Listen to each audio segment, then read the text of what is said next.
everybody. Good morning, or good afternoon, or good evening, depending on what time it is for you where you are. Happy Saturday. Welcome back. I am missing a window here. I want to turn my light down a little bit. I had it blasted yesterday to record news, like, in the evening. And now it's too bright. It's too much light. Hang on. Let's get, yeah. That's a little better. A little mood lighting. How is everybody today? Let's see here. We got the rest of our coffee. We're going to get some alt leveling and Voidstorm rolling because this is the one zone where I have not touched Sojourner. And maybe if we start in the beginning and leave my sense. Missing a moose, lower right corner, bro, where you at?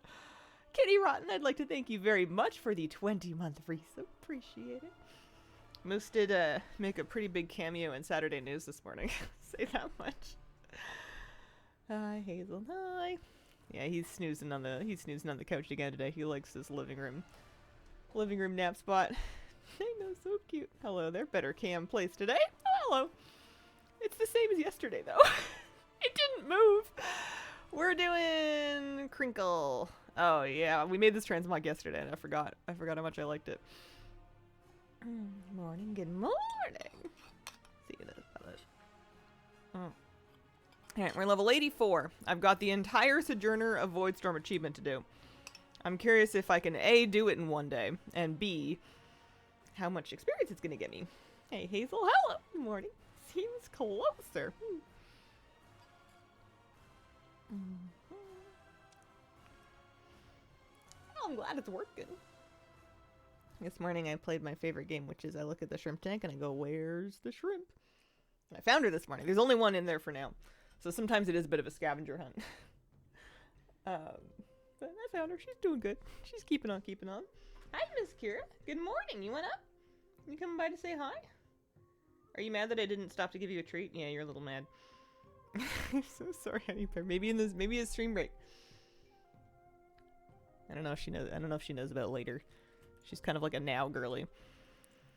Alright, I have these quests. I'm not turning them in. Those are my Delve quests, my Delver's Call quests. I am not going to be turning those in. I'm saving those for kind of level 88, maybe 89. I do have Enchanting. I'm going to make sure I stick that in a bar somewhere, and I can just kind of DE old gear that I don't need. That might be good, just to get it out of my bags, and I figure if I'm not using professions on an alt anyways, I may as well give them Enchanting. Especially because if I'm going to be doing any end game like weeklies and stuff, which I kind of would like to do for gold making, they end up with like tons of epics, which are still pretty, like epic crystals are still pretty valuable. So we'll DE all that. I need to get myself to Voidstorm. I guess I could just hearth. I guess it must have been on cooldown last time. Love mining on every alt. I need to move this around. Yeah, normally I would have done urban mining, and that's what I had originally. But herb doesn't seem as good as mining does for gold making these days. Some herbs are good, some herbs sell decently well, and some of them are kind of shockingly worthless right now. So I figured I'd actually just rather be disenchanting stuff. It's probably going to be a higher net gold. Fast on a 5-stream streak. High 5. Love me some warrior gameplay. What if this is the beginning of my arc of being a melee DPS? It could be. It's not. It could be, though. I am going to track my Sojourner of Voidstorm achievement. This is the last one I need for Lore Master of Midnight, I believe. Sojourner of Voidstorm. Shadow. Oh, it says Shadow Puppets. I wanted it to be Shadow Puppies. Some of them must be cute. Side quest lines usually are a little bit cuter than anything else. Normally. Hop through here. I did, we're getting close to the end of Noble Garden, and I did the Noble Garden boss last night just to get, like, a little clip of it to use in the news video. And I got, like, the, Corn Silk ensemble shirt, I guess, and I forgot that I didn't have it yet. I was like, oh, wait, I thought I was done with all this. I think I skipped a day or two, World Boss. It's possible that I should do it now, too. I think I can just start with anything, huh? Like, there's side quest lines all over here. I think I can just pick anything, read it, and begin. It was either going to be this, or it was going to be decorating today. And I feel like I need the guidance that questing is giving me. I don't think I have enough brain cells in the old skull. Oh, this is cool. Somebody will want that for their house. I don't think I have enough of the brain cell this morning to to design my house. I feel like that's a surprisingly high mental cost activity. This is a little bit more just kind of like do the hokey pokey and turn yourself around. Okay. Gonna get this. Got like 3 items one day and 1 ult for Noble Garden, and every other kill has been nothing but an egg. I had like a triple drop as well, and I thought it had just given me like everything that I was looking for. And I didn't stop to check the items and see if I was missing anything. I got the robe, which was the key thing. I think I'm a bit ambivalent about the rest of it. Made around 200k on crystals already. There were like 5k in the first weeks. Yeah. I should have sold more of them early. I wasn't really thinking about it. Can't get that dang rug. House decorating can sneakily take 4 hours easy. Yeah, you think you're just scooching a few things around or just like setting up a basic little room, and then you look up and it's casino time. Covered some...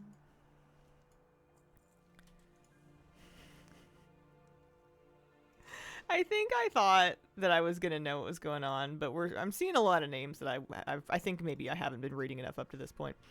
You know what this is going to be good for, though, is it's going to get me some Singularity rep, which I don't know about you guys, but I'm the most behind on that. I am nearly complete with Silvermoon Court. I'm doing pretty well with the Amani tribe, and my theory for why that is, it's just because those are the 2 that you don't have to go into portals for. Those are the 2 that are just land connected to the city, so I'm much more likely to not only remember to do the weekly, but I'm more likely to do world quests and stuff for them. Harati is what I'm lacking. Yeah, mine is back. Both of my Harati and my Singularity are both at 13, which isn't nothing, but it's relatively much lower. I wonder if it's gonna hurt out here. When I was leveling the first time, I struggled in Voidstorm, but that was before. That was then. This is now. Maybe it'll scale better now that I'm here at kind of ironically a lower level. Rep is about the same and for the same reasons. I swear I come to Voidstorm either if I'm on my way to Voidspire or if I'm doing my Singularity once for the week. I don't really think I come here for fun otherwise. It's really unfair. This is gonna make it much harder for me to get the rare mounts, that's for sure. You know what? I'm not gonna have problems with survivability because I have impending victory. I can heal myself with big, juicy... I mean, however that's supposed to work. It's a 30% heal. It's massive. You can do that all the time. Oh, I love Heroic Leap on a gnome. It's so fun. Hi, Hazel. Hi, Lucas. How are you doing today? Happy Saturday. Hope your weekend's going well. New T-Mug drops are weird. I had 5 of 6 of the new ones by my 9th kill, but didn't get the 6th until my 20th kill. Oh, that's weird. Spent a lot of time crafting stuff for Auction House's expansion. Made quite a chunk of gold. About 20 million? Holy. That is a lot of gold. Just finished my Vietnam mission. Huh? Took me long enough. Well, congratulations. I'm kind of tired. We were up late last night. My partner went fishing and ended up accidentally taking like kind of a wonky route home that took like a lot longer than originally anticipated. And he caught like a really big salmon. He caught a 22-pound spring salmon. So then had to, you know, like clean and fillet, and then we were like vacuum sealing, and it just took a really long time because I was also working on the news video, so it took me a while to get done so I could pitch in. But you can't complain because we have so much fish now. We have like a freezer full of salmon again, and I don't even feel like we finished the last salmon that he caught. Man can back up the fishing talk. Good day, Hazel. Hope you have a good day. Good day, Darabellia. Right back at you. Hoping for a nice, relaxing, kind of catch-up sort of Saturday. Nothing too crazy going on. I gotta do some cleaning. I haven't run the vacuum, or I haven't let my robot vacuum run in a few days. I need to tidy up so that the poor thing can do its job. So what a nice day fishing, yeah. 22 pounds of lunker. Big fish. I tried to pick up the fishing bag that had the fish in it to carry it inside, and I would just put it back down again. I'm like, nope, that's a you job. Nope. Because there's ice in the bag too. It wasn't just the fish. I can pick up 22 pounds. Isn't that a WoW item? 22 pounds something or other? There's a couple of old WoW, like, fish offhands and maces that have names by the pound. They're white items, I think. You'd assume they would have become moggable at one point when they let us start mogging white and gray items, I think.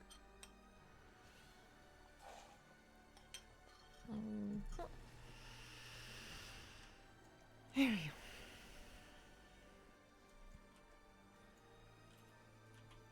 I was poking around a little bit on the PTR for 1205. I wasn't able to make a whole lot of headway in the invasions, like the assaults, because there's just, I think you need other people around to kind of help progress it to meaningfully see more of it, although it looks like a zone assault. We've seen them a million times. I'm not expecting that to be too groundbreaking.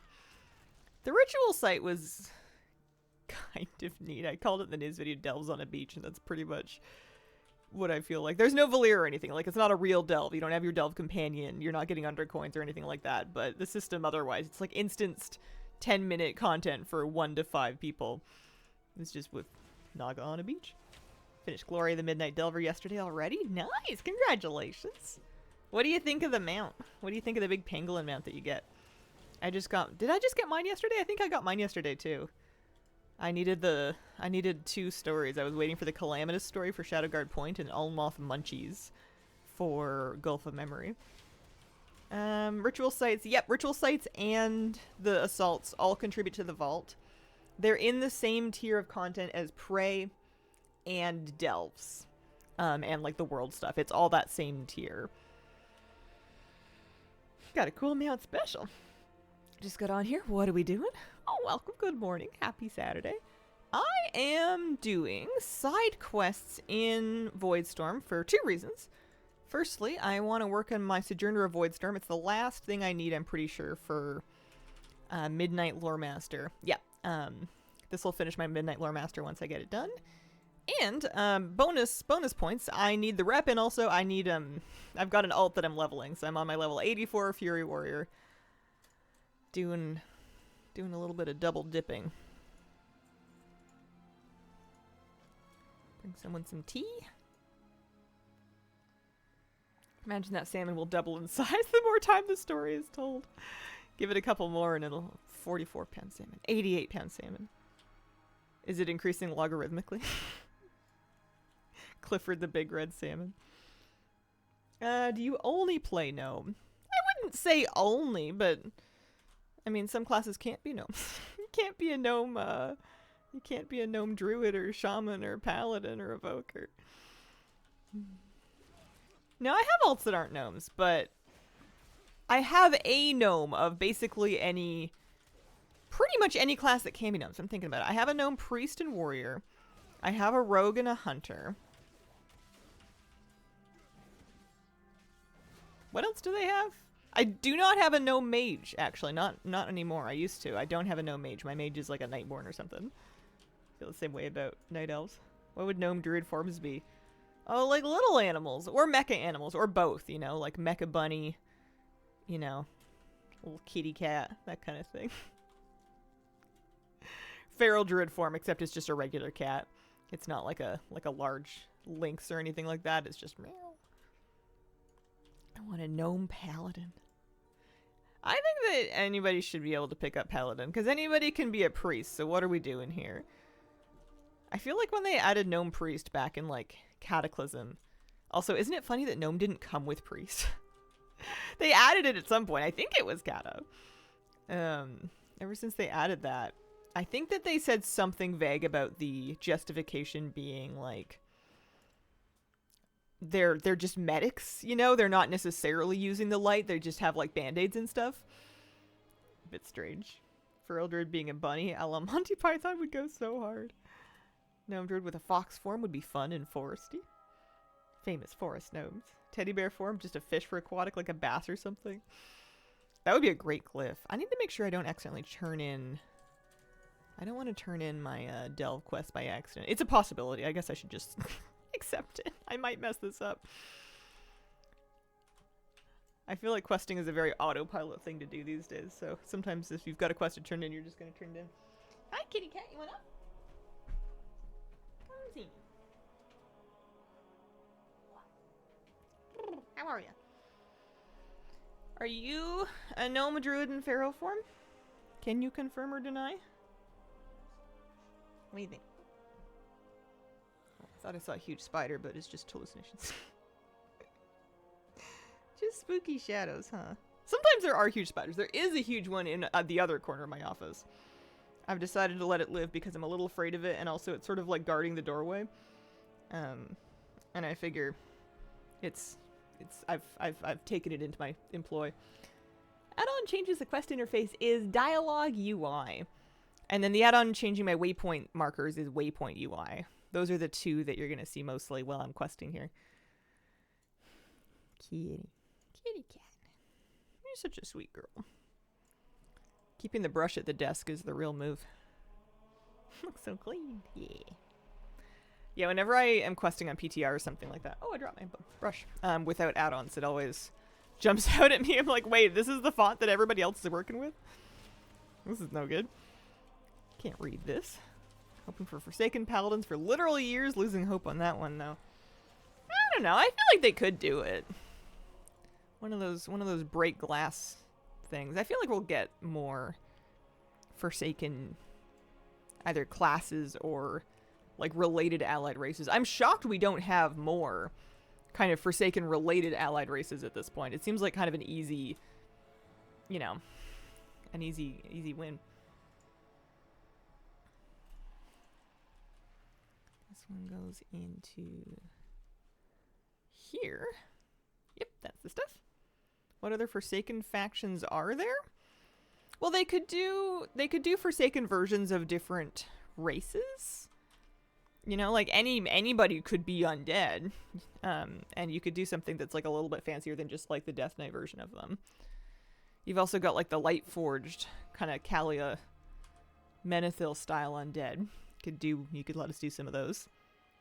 Yeah, Kalia style fleshy Forsaken, exactly. Like it's nice that they let Forsaken cover their bones now if they want to. But I feel like there's a lot of room there for more stuff.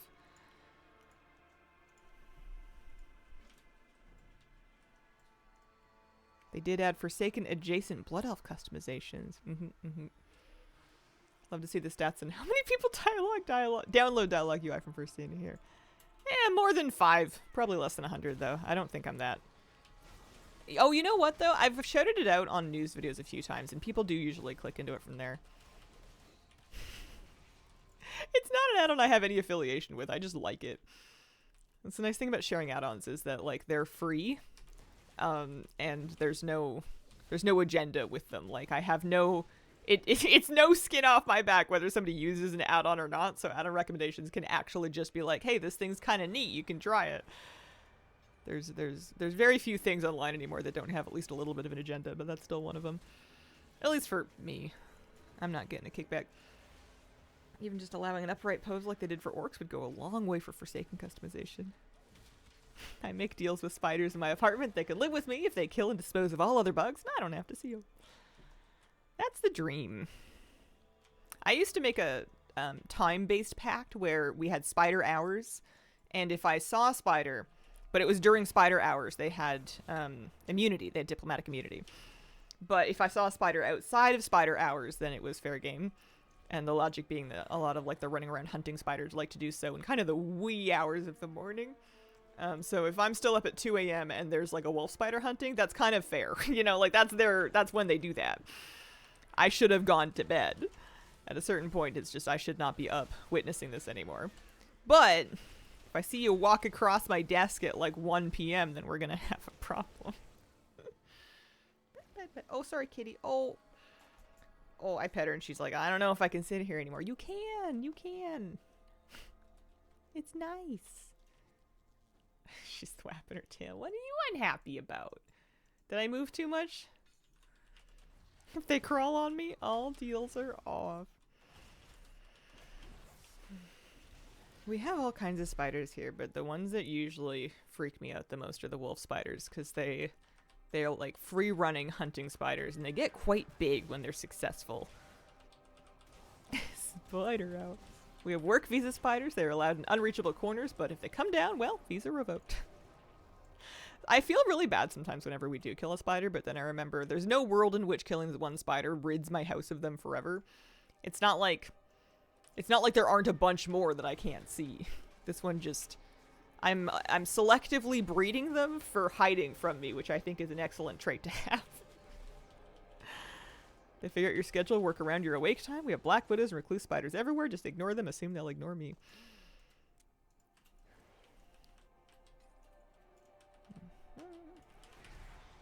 Did I finish this? I did. Why is the coffee going?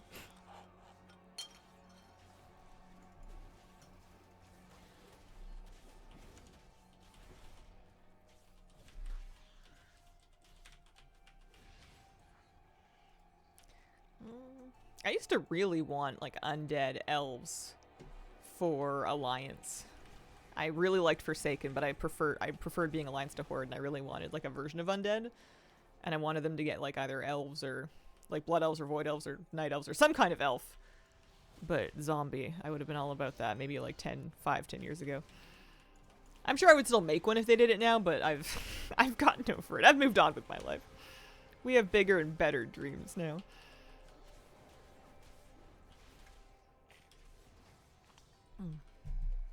Yeah, they give them some eye colors. I forget the details. I've gotten kind of lazy whenever they add, like, new racial customizations and there's, like, a quest line to unlock them. Sometimes I just... They've still been yammering at me to be like, oh man, you should unlock Void Elf Demon Hunters. I, like, keep walking by that quest and every time I almost pick it up, I'm like, oh yeah, I don't want this. You think I played the Demon Hunter I already have? Where I live, thankfully no animals of any kind are venomous. Makes not being bothered by them a lot easier. Yeah. There's like one or two. We have black widows and we have brown recluses, which are technically venomous. But I'm not, and perhaps I should be, but I'm not that afraid of them. I'm more likely to have a health issue from choking on my own spit than getting into trouble with a spider. You live around them your whole life. It's not a common problem. It's not that it's not a thing that could ever happen, but it would be kind of a weird thing. You just, I don't know. The Amani customization was a real letdown. I had no idea they were even doing that, so I was like a little excited when I unlocked it.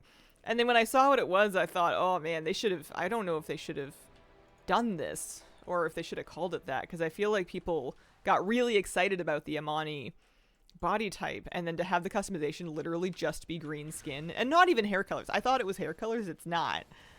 It's just like 2 tones of forest troll skin. It's I mean, it's a good thing for them to add, but also like it is not what people wanted when they heard Amani customizations. Big disappoint. Yeah. Black Widow bites overblown unless you're an infant or 100 years old. I think there's one of them living in my trash shed. But if I'm going in my trash shed, I'm wearing gloves anyway. I'm not just willy-nilly poking naked hands into corners of spooky sheds or anything. There's like rusty nails and stuff in there. I feel like I'm in more danger from tetanus. Give us beefy trolls. I wonder if you could make an Harroneer look vaguely troll-like and make that look more like an Amani troll than anything, because they've got lots of options and they're beefier. They're pretty buff. Any non-monstrous, non-villain undead types outside of ghosts or whatever? I mean, Calumenethil, light forged undead or whatever, walking around like an alabaster statue with blingy eyes. Relocate the spiders to a spot outside and ask them to sign a devour all mosquitoes you see contract. Can they catch mosquitoes? I shout out the local bats. I know they're eating mosquitoes. They must be. Otherwise my childhood books about bats really let me down.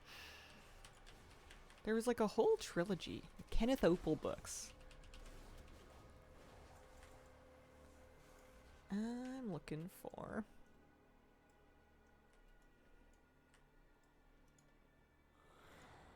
Am I supposed to go in a portal?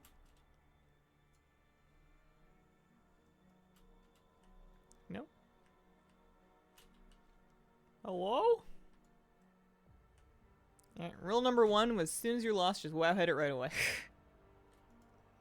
Don't waste any more time. We're looking for familiar energies. Make sure it's not something that's like gated or, you know, prereqs that I haven't done. Because I'm on this quest line. The yellow mark on the map is wrong. Okay, I got a new waypoint. Let me make sure I've got TomTom on. What do you guys have planned for your weekend? Play some WoW, maybe? Maybe start to do some gardening. This way. Generally unconcerned about spiders here, unless it's in the grocery store. Those might be imports. Brazilian wandering spiders, no joke. I've never thought of that before. More Coachella? Day 2 kicks off in a few hours. Oh. Are you attending? Are you watching it online? I'm not a big festival person. I don't know a whole lot about how it works. Doing some WoW. Gonna dye my hair tomorrow. Going Tanzanite this time. Oh, what color is it? Hang on. I can Google this. Oh, that's pretty. I like that. I always love doing a purple. Can't go wrong. Live feed. Gotcha. Would love to attend, but I need to know the acts much more in advance to spend for it. That makes sense. Oh, you went down? I got you. I got you. Oh, I got you.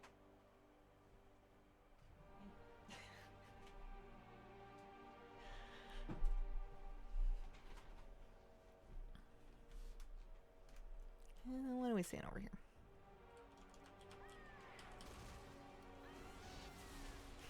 It's funny having 3 offensive cooldowns that I can use. I feel like a lot of people got their... When they had like a ton of them, they got a few of them stripped down. I have... Is Odin's Fury an offensive cooldown, or is it just like a long, long cooldown attack? I don't know. Same difference, right? We've got Avatar, we got Recklessness anyway. Yes.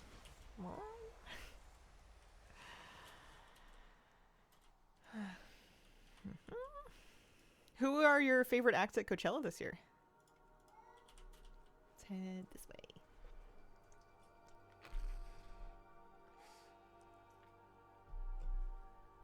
Is warrior your main?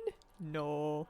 I am a priest main. I am typically either healing or doing like ranged DPS on an alt. Melee is pretty weird for me. I started leveling her on April 1st, but I've kept doing it because it's kind of fun. Speak with Umbrick, okay. And I thought I was gonna read all this. Sabrina headline last night. Fun content. Devo Moby, pretty cool to see. Nice. Mini Yuppies. Fury sucks. It's fun. It seems effective. I don't really know what all the buttons do, but they seem to do damage, which is kind of what you want. I suppose I need to go back to Silverman.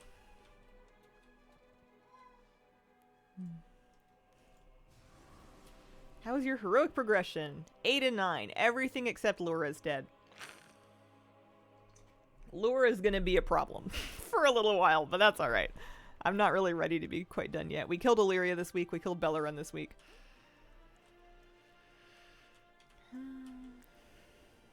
I think heroic Lura is gonna take some real progression, but we'll have another week of gear. She might go down next week. Part of me kind of wants her to survive until 12:05, though. I feel like we're gonna be done raiding before bonus rolls even happen, and then I'm not gonna get any because I'm not gonna, unless I want a pug. I'm not even gonna be raiding anymore. I'm not gonna do any house tours today. I wish you the best with it, though. Having such a hard time picking a main this time. Did Rat Pally for the story, enjoying a variety of classes. Can't decide which to focus on gearing. I mean, if they all sound fun, then there's no wrong answer. Could always flip a coin, spin a wheel, / roll. Did you enjoy the secret phase surprise that last phase? Yeah. When I heard about that, I thought that was fantastic. Mostly because I'm not doing it. I'm sure it's horrific if you think that you won the race and you've pulled the boss however many hundreds of times and you're like, yes, and then it's like, it's resetting. I'm sure that's nightmare fuel, but it's hilarious from the outside. It's fantastic comedy. Looking for... No, I don't want to do the Eversun campaign. I think we're going back to Voidstorm, I suppose. I finished everything I did. I finished one of them. Some of them aren't going to be that long, I think. Once you finish the raid in Heroic, you're done raiding. Typically. We might re-clear a handful of times, but my guild often goes on break pretty early. Once we've got the achievement, we tend to run out of steam pretty quickly, because that's kind of like what we're... I don't know, it feels like that's kind of the goal. So once you've met the goal, we're very seasonal raiders. Favorite thing you've done in this channel was spun the wheel and made a character with that race class spec. I remember that. It was a Magheart Orc Blood DK of all things. I mean, I'll still need, or not need, but I would like to do 3K. I'm not expecting it to be too hard. We just need to kind of make some time to push for it. Scary. Yeah, she's around. She's alive. She didn't die. Should I do this as a world quest or as a real quest? Freshly slain creatures. Gotcha. Been done raiding since we did it on normal. Larger attendance. Have y'all talked about doing the first couple bosses on Mythic? We decided not to, I think. Someone mentioned it. It's not the vibe. It never has been. It's just not really the... Just not the energy. Here we go. I have 0% desire to raid Mythic. It does not look fun to me. It offers nothing that I want. And it asks a lot that I don't have. Used to be all for Heroic, but really, what's the point? Yeah. For me, my favorite thing about raid is having fun with my friends, having a thing to show up to and a team to be part of for a month or two every tier, and trying to do my best to be an important member of the team. I like contributing to a team effort. I like feeling like I helped. That's the real satisfaction, and I get that just fine out of Heroic.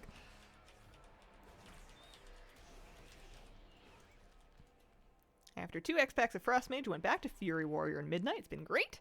It's got my Wrecking Ball achievement with him since I couldn't do it on Mage. Nice. Yeah, it's always good. What race of warrior did it go with? I really like the decor stuff. Been busy going back collecting furniture. Sick. They're doing what now?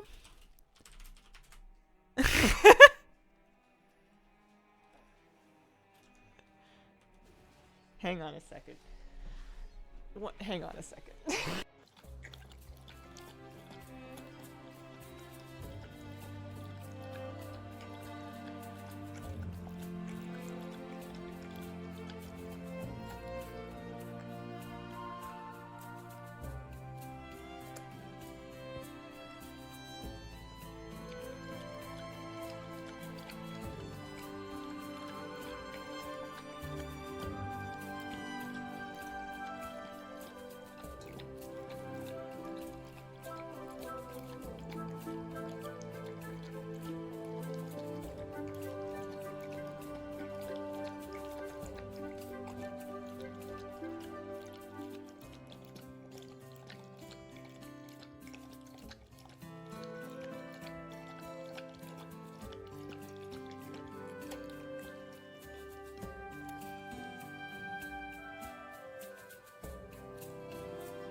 Okay, I'm back. I'm so sorry.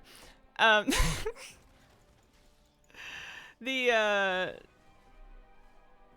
Flabby's desk is right by where I have the 20-gallon aquarium set up, which is a community tank that I'm working on. I haven't finished stocking it, so right now it's just got a couple of Rasbora, a couple of Harlequin Rasbora, and then it's got Barb, of course. And he messaged me to be like, they're breeding. I thought, what? Because I only brought him home like a week ago. Also, I only have 3 Rasbora right now. I'm planning a school of 8, but they only had 3, so I bought 3. And I went to go check, and they're totally they're putting on the saxophone music. They're lighting candles in there. I didn't even think they were fully grown yet. Man, that's kind of exciting. That was kind of fun. They must be happy. It's that thing like with plants, like you have a house plant start to flower that's never flowered before, and it's either really happy Or it's really unhappy. It thinks it's about to die. It's trying to spread its genetic material. Although I don't think fish do it when they're stressed. I think plants do. That's so crazy. I don't think I'm realistically raising Rasbora fry in that tank because I think Barbara would eat them. And I do not. What? Oh, man. I guess I could put them in the shrimp tank if I really did get some, but I'm not ready to be a mom to baby fish. That's a whole thing. People that raise fish fry, they do all kinds of different stuff. They'll hatch micro live foods for fry to eat because it's really hard to feed a fish that's like almost microscopic. You can like finely grind fish food and try to like inject it near them because they're not strong enough to get very far. But people will do things like hatch infusoria or like Daphne or baby brine shrimp or something to try to feed them. Crazy. Barbara is not my cat. My cat is named Kira. Barbara is a fish. She is a cherry barb. She is the last of her school. She outlived all of her companions in her school of barbs. And she now lives with my Rasbora in the community tank. Now that you know your fish is a hunter. Calling baby fish fry feels a bit like we're bullying them. They're so cute. Oh, man. Well, good luck in there, guys, because if they did manage to make babies, and I somehow managed to raise them, which is, like, not happening, but if it did, then maybe I don't have to buy another 5 to fill out the school of Rasbora. Maybe they'll just have some babies for me, and then I can save, like, $6 of fish. Never think about that. Actually, I don't think they're $6 each. I think those ones are a bit cheaper. The shrimp are $6 each. Barbara had a very expensive shrimp meal.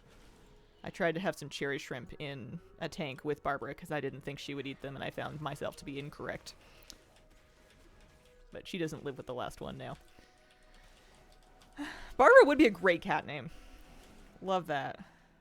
I love kind of like a fancy, slightly older fashioned name for pets. I could see Celia. I think Celia would be a lovely cat. But I also kind of like naming them after snack foods, you know, like mustard. You know, the famous snack food mustard. This is Dijon and this is beer. Blum, blum, blum. I can't believe they're trying to breed already. They're not even fully stocked yet. Alright. What do you want? Let's power some scry stones. I'm pretty pleased with how my warrior's performing in this zone. I was worried that everything was going to kind of kill me. Because when I was leveling the first time, my main, when she got to this zone as a Shadow Priest, was in danger. Capital D danger. It was spooky out here. Go full weirdo, call him salt and vinegar. You don't settle down in front of the TV with a spoon and a jar of French's yellow. Ugh. Anything but the French's yellow. It has a place, but... I put a little tiny bit, maybe a half a teaspoon, of whole grain beer mustard into my mac and cheese. Like I put it into my bechamel sauce when I'm making like a homemade mac and cheese. And every time I do that, I take another half a teaspoon of it. And then I go, it's just yummy. And the seeds in the whole grain mustard, they like pop in your mouth like Pop Rocks, except it's a nice mustardy taste. French's mustard has a place in my face with food. I still like a classic French's mustard and then like ketchup on like a veggie dog, like a vegetarian hot dog. Not so much about it on burgers, like again vegetarian, but still more so on the fake hot dog. Although the company that made them has gone out of business, so I think I just don't eat those anymore. Whole grain mustard mac and cheese, such a flavor boost. I've been told forever to make mac and cheese with dry mustard, and I do. I have dry mustard, and I exclusively use it. I also use that in my mac and cheese, but one time I was making it, and I was like, what if I used the good stuff? What if we broke into that good? Mustard and pickles alone in a smash burger. Big yum. Meet my cat, sour cream and onion. Okay, Onion, adorable name for a kitty. Oh, man. Sour cream is a bit of a stretch. That one you're gonna feel a little twinge about whenever they're calling you up at the vet. Hi, are you here with sour cream? You named your cat what? My tuxedo's name is Shane. Love people names for pets. Shadow was buffed multiple times, thankfully. I was struggling as heck too as Shadow there. I just figured the zone was scaled kind of spooky for everybody on our first run through. Maybe now that we've campaign skipped, it's a bit more favorable. Oh hey, there's ore over here. Also, I want to turn up. I can hear some game sound. I could use a little more of it though. Every questline I complete is done forever. There's so many on this list. I don't know if I'm gonna get this all done today. I spent half an hour just doing the first one. Felt like the mall when it was new.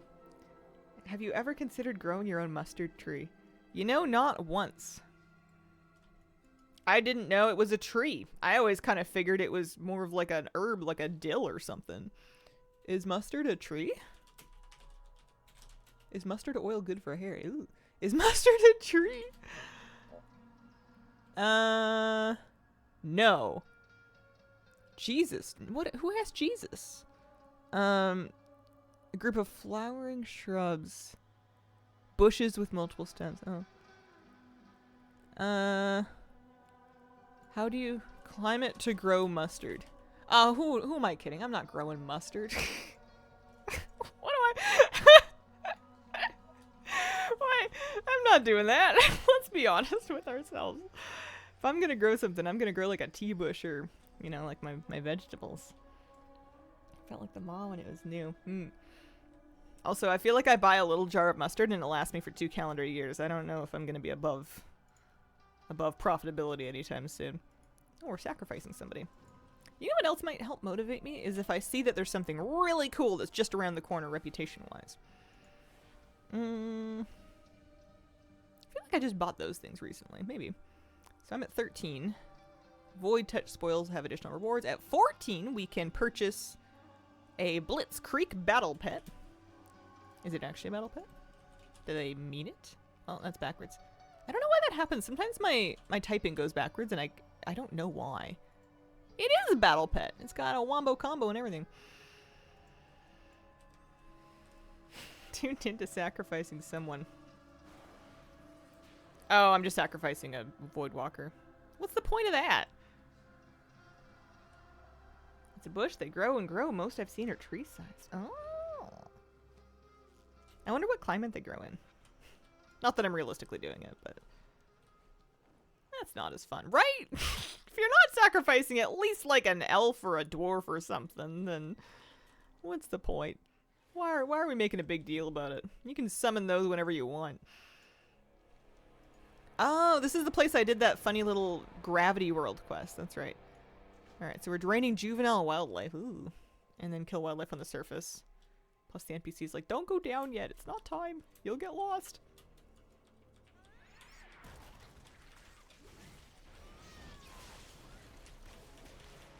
Drain juvenile wildlife.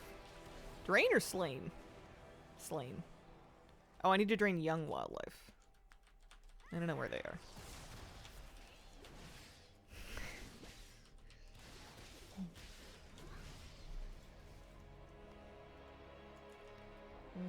If you do this quest as a druid, you can talk to the NPC so you don't kill the animals. Oh, really? That's a really cool piece of flavor. I like that. Oh, also I leveled. Level 85. Round of applause for me. Thank you. It's a big day. I'd like to thank my my guild leader.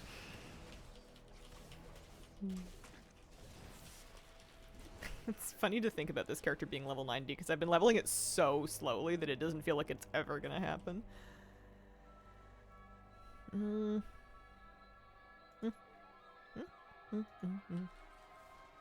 afternoon. Good afternoon, Candid TV. How you doing today? Happy Saturday. Hope you're having a good weekend.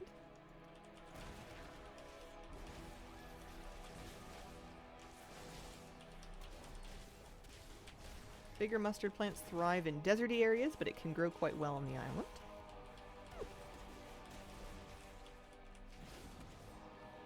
I wonder how you process it into mustard. It's probably just like pickling the seeds, eh? Because mustard's quite acidic. I wouldn't be surprised if it's some version of just stick it in vinegar, put it in a jar, and forget about it until your grandparents ask. Currently leveling a DK. The bar doesn't feel like it's moving. Reminds me of those vanilla days. Like the leveling, your experience bar. because I feel that. I leveled a Heron Hunter from level 10, and I was shocked by how slow it felt. Yeah, I agree. It hasn't felt like that since, like, Wrath, maybe Kata for me. Ground combined with water, vinegar, spices. Some of them are done whole grain. Maybe some of it's ground and some of it's left whole grain. I like it when it pops in your mouth like Pop Rocks. That part's fun. Farming some gold. Q and RBGs. Wondering when to go next for Light Ring.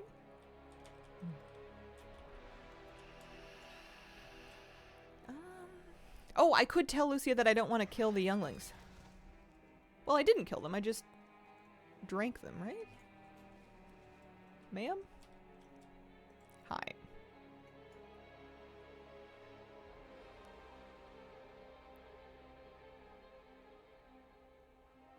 Oh, I see. So you don't have to be a druid. Anybody can spare the youth, but it'll hurt your own health. But I will accept this bargain. I can make my peace with that. I also found a few of them in the cave. I haven't found any other young ones anywhere else. Maybe there's more in here. Even better excuse to plant some. This is the time to sow it. You can make your own fancy mustard, sell it at the farmer's market. Oh, I remember doing this for this treasure. It had a mount. I've done that already. I have that mount. I can leave. I don't need this. I don't need this smoke. I'm out of here.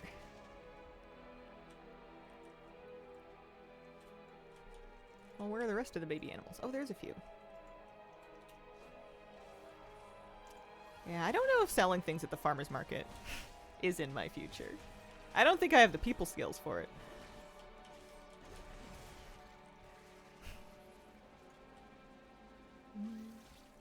Oh, did I do it? No, I got interrupted.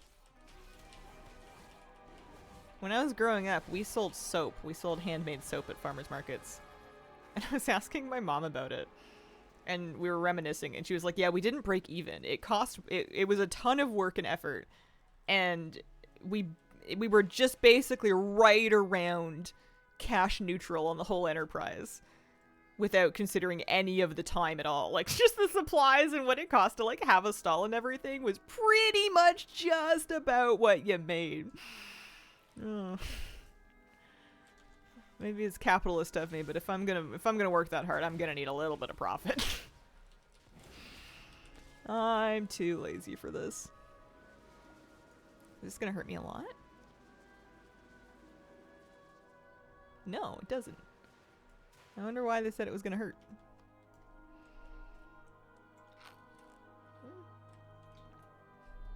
You can see my shrimp. Speaking of fish babies, when I eventually get my shrimp stocked in there, I'm very much hoping I can get them comfy enough to be breeding. Cherry shrimp are pretty easy, supposedly, to breed, and their babies are so cute because they look just like the grown-ups, but they're like little itty-bitty little baby shrimpies. And they fly around like they got little jetpacks, or they don't fly, but they swim. I also think that shrimp keepers on the internet have the best memes. Oh, we're doing this thing. You might want to avert your eyes if you're prone to motion sickness. This sucks. I'm not going to be very good at this. There's going to be a lot of spinning around. Whole cool locally produced thing, though? Yeah. It's just tough to make it worth the time of the people locally producing stuff, though.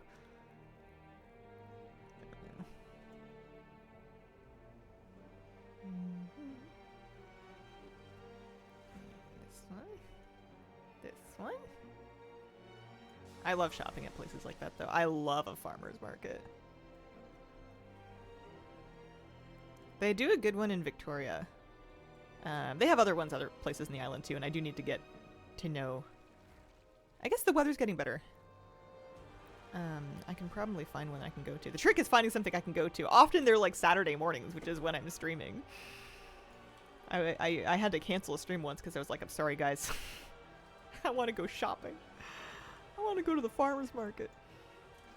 Oh, I thought I sacrificed him. He's back.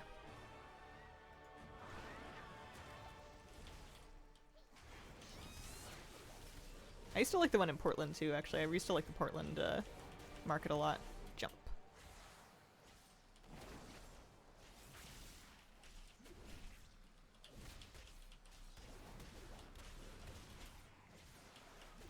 That's the wrong jump. I can't do that without thinking of the Marcelo Hernandez bit now. My son doesn't have ADD. He just likes to jump. Woo! There we go. Oh, it's a toy I already have. Well, that's no fun. Should at least put like a good juicy vendor price on it if I know it already. Didn't realize you were in Canada. Neat.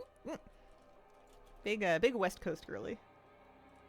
Farmers markets around here have been plagued with people buying stuff from Megacorps, rebranding it as artisanal for a huge markup. Ooh. Like the Etsy effect. Stuff on Etsy used to be handmade. And I'm sure some of it still is. But trying to sort out the people that are actually making something from the people that are just buying like super cheap stuff and drop shipping it. Yikes. From Newfoundland originally. Nice.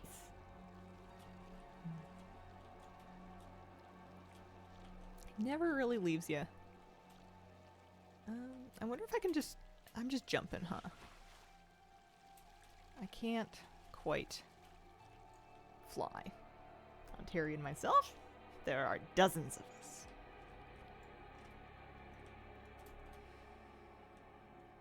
Great Saturday market here, starting up very soon, running all summer, 2 blocks from my house. Oh, that's the dream. That's the absolute dream. One of the worst things about going to a market like that is trying to find parking if you don't live close enough to either walk or like take a bus or something.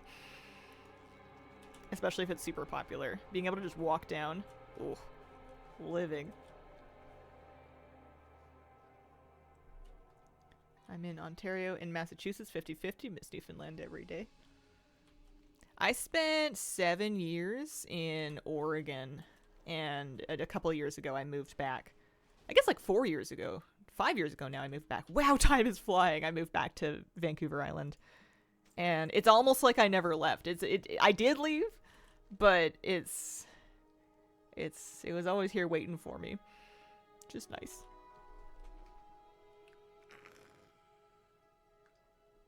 Haven't gone to a farmer's market in a while, but during the non-winter time of the year, I'll have to go to local farms to buy my produce. I like finding local stands to buy eggs from. I'm a big sucker for like a free-range backyard chickens or like free-range farm, small farm eggs. Did I finish my quest line? I did. I have 3 of them done. That's nice. I must have done 2 of them at some point. All right. What's your deal? What do you want? Stuff. You betcha. Get stuff, kill things. My favorite. My guy. Blessed with local dairy here, which is nice. Cow milk, goat milk, local ice cream, goat cheese. Oh, I love goat cheese. I'm too cheap to buy it most of the time. It has to go on giga sale for me to get some of it, but I love goat cheese. Goat cheese on pizza is like my holy grail pizza topping.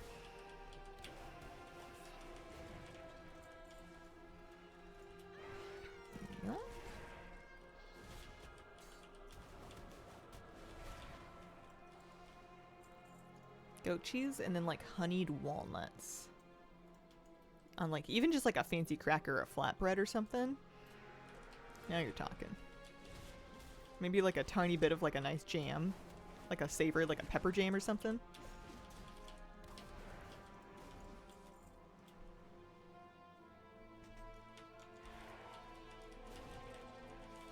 Local stuff tends to be cheaper than the Dairyland milk mix shipped in from Quebec.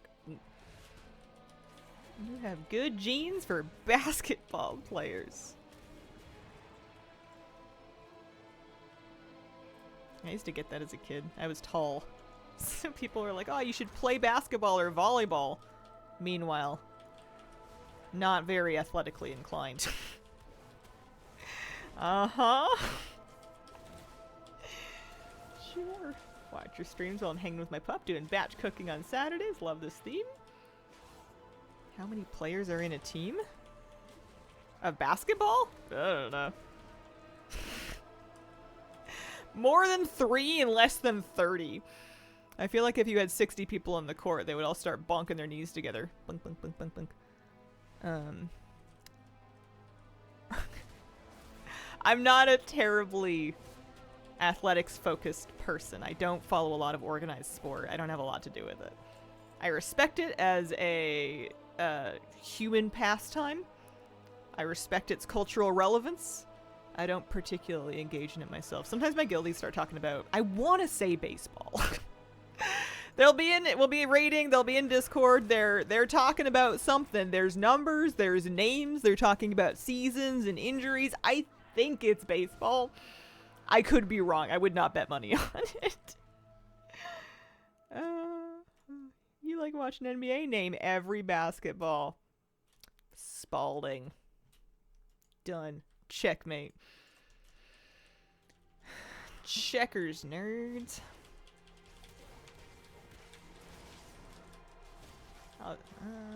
Happy to be moving to the Northwest. Some pretty scenery. Living in a big Midwest city, the flattest place ever for my entire life. Oh, I hope it works out. I hope you love it. Baseball fun to watch. Ice hockey, the greatest sport ever made. Golf, surprisingly fun to watch. More fun to play.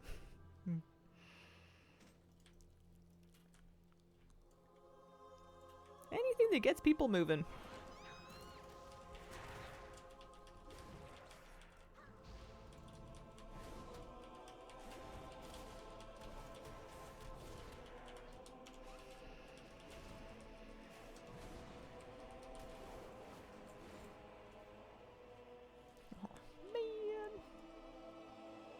Is this going well? Yeah, this is going fine. When I was younger, I used to be really invested in esports. Not so much because I enjoyed watching them, but because I wanted them to gain cultural relevance. Just because I felt like it was like my team or whatever. I've kind of let go of that. I haven't watched anything in a long time. I still think it should have as much relevance as it needs, but they're gonna have to do it without me. It's golf rules. It's a great workout, and you find out if you have a brain or not. I feel like if it was such a good workout, then we wouldn't have like people carrying the bags and like carts and then like the beer.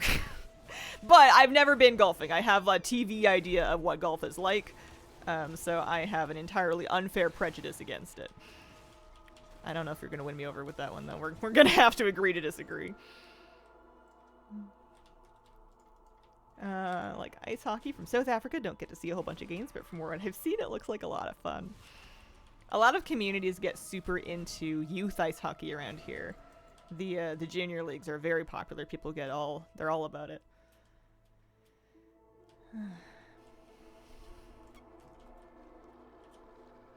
The workout comes from the stress of it, the elevated heart rate. Whatever you want, man. We're gonna have to.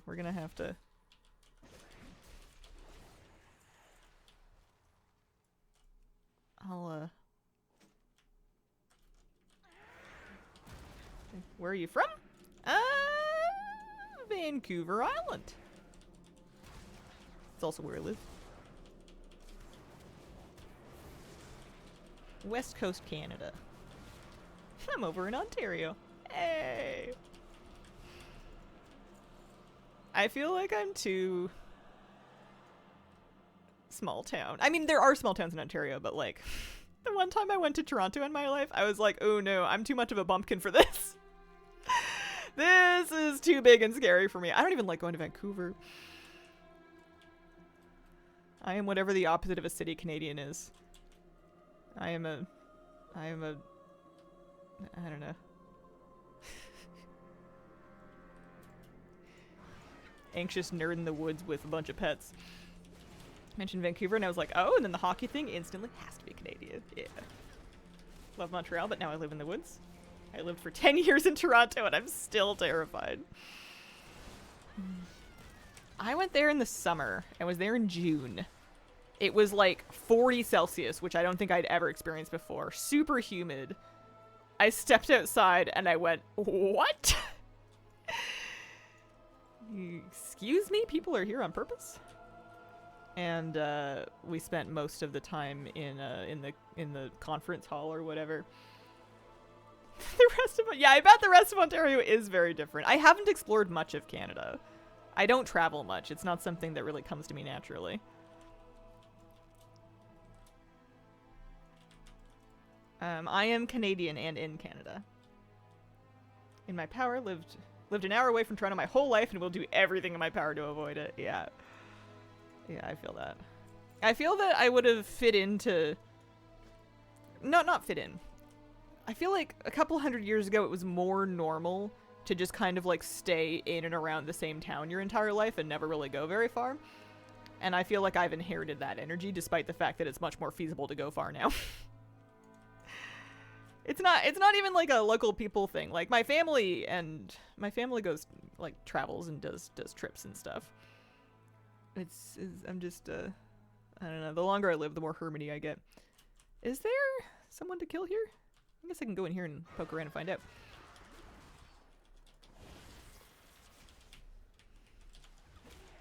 From Detroit, we go south to get to Windsor, Ontario.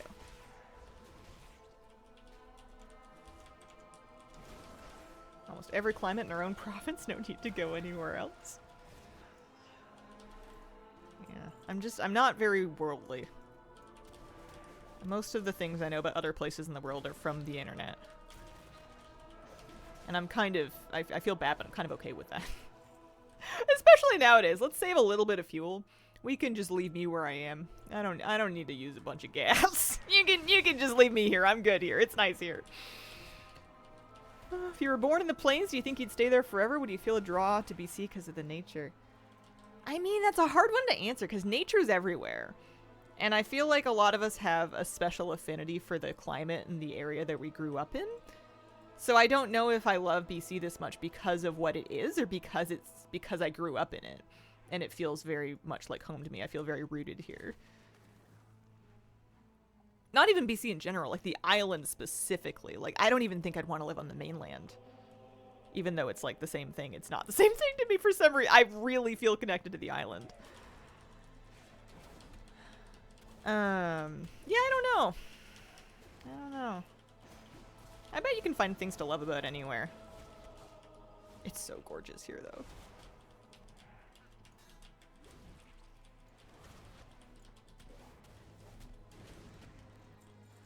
Okay, that one's done.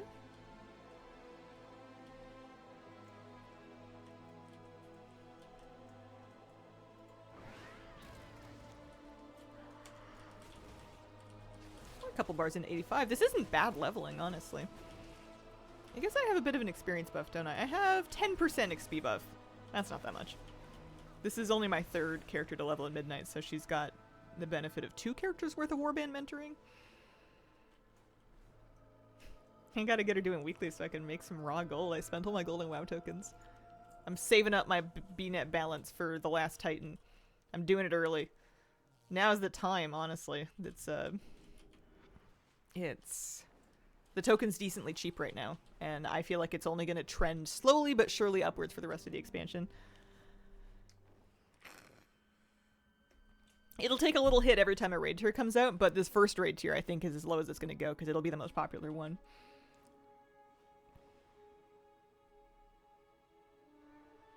BC is huge, bigger than France and Germany combined?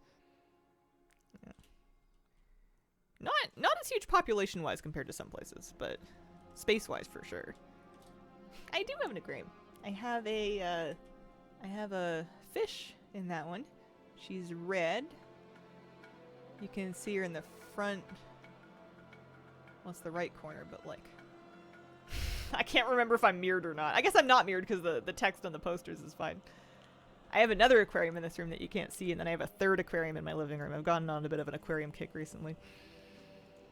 Oh, Darabelia, thank you very much for the 13-month resub. Appreciate it. You rarely hear New Yorkers waxing poetic about their half-developed and then abandoned exurbs that make up most of their environment. I feel like New York, maybe not all of them, but I feel like a lot of New York people do feel connected to New York, though. I feel like it's very much an identity. Or it can be, anyway. I say as somebody who's literally never once been. The only New Yorker I know loves it. It's one of those things where they'll be talking about living in, and I'm speaking about the city, not the state, Manhattan. They'll be talking about the city, and they'll be just trash talking it to the nth degree. And they'll be like, this is absolute garbage, but it's my garbage. It's like insanely expensive and unreasonable to live here. But it's my insanely expensive city. Like, it's one of those things where, like, you've got lots of complaints about it, but you're allowed to complain about it because it's yours.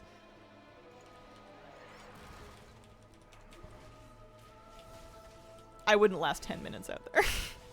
I would hate it. I don't vibe with big cities. It's just not my thing. I went to San Francisco once to do a thing at Twitch, and I was there for like one day. I was there for like maybe 26 hours. Hated it. Just uncomfortable the entire time. Not a city kind of girly. That's how I feel about Philly. Minus the expensive stuff. I love it.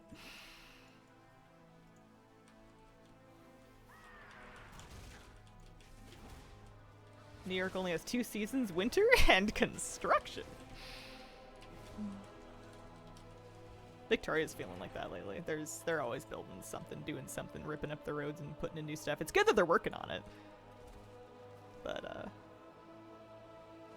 man, I used to hate driving in Victoria because every time I finally found a route that I was comfy with and I was like, okay, I like getting to this place this way, all of a sudden it'd be like, well, we're working on that road for the next 3 years. Please route around it. And I'm like, oh, man. I just found my favorite way to get somewhere. Downtown Vancouver, second densest area in North America outside of parts of Manhattan. That makes sense. It's one of those good luck affording an apartment places.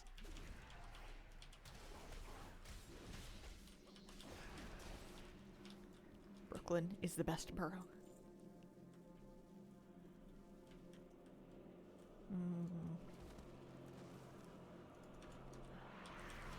What am I doing? We're slaying some engineers. I need to free some caged betrayers. Haven't gotten to that yet.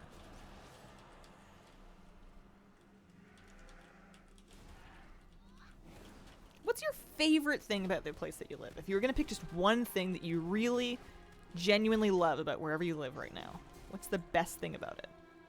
Bearing in mind to not be hyper-specific just because it's the internet.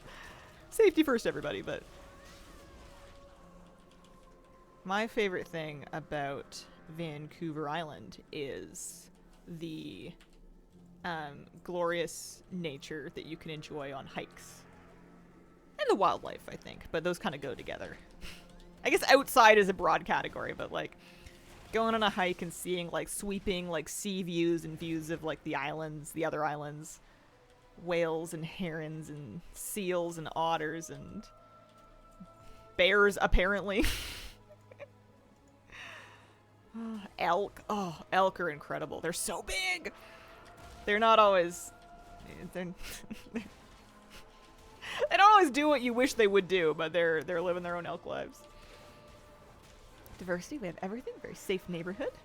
The view and the heat. Food and gastronomy. Goodness, you're making me want to move there.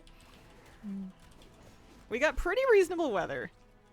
We got a real expensive cost of living, though. It's housing in particular is real gnarly. Groceries have been high and only going up. But, I mean, that's true in a lot of places, but it is an expensive place to live, that's for sure. I could have afforded to live in a much nicer place that was not a bajillion years old. And also, like, well out of the way. I could have gotten a much nicer place if I was buying in, like, I don't know. Not the island, but it's alright. I have never seen a moose. They're not on the island where I live. They are really that big, though. You gotta find some videos of them, like, next to a car, because I feel like that's the thing that really puts them into perspective. You gotta see a moose standing next to, like, a Camry, and then you'll be like, cheese and crackers, that was a big deer.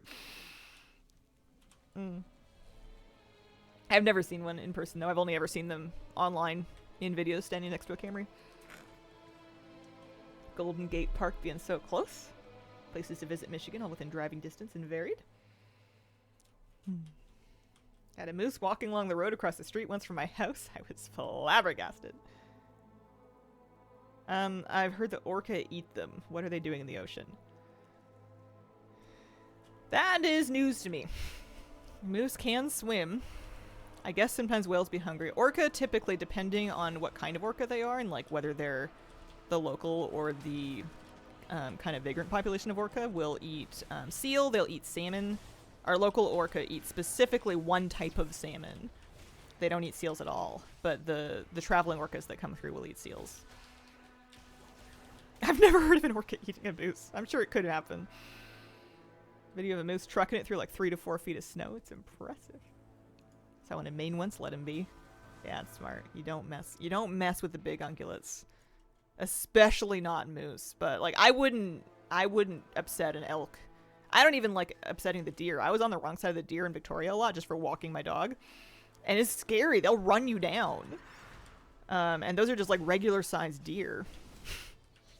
I love the elk here. I get so excited when I see him. I give a wide berth though. I'm not going anywhere close. That's a big animal that's going to do whatever it wants to do. They can cause a lot of damage if they get a mind to. Let alone a moose. Oh, hi Shrimpy. Shrimpy's going for a swim. Any hammerhead sharks? Never seen anything other than just like a dogfish. I've only ever seen small sharks.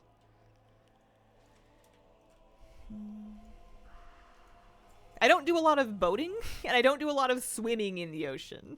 So unless whatever it is coming right up to the shore, I'm not getting a good eyeful of it.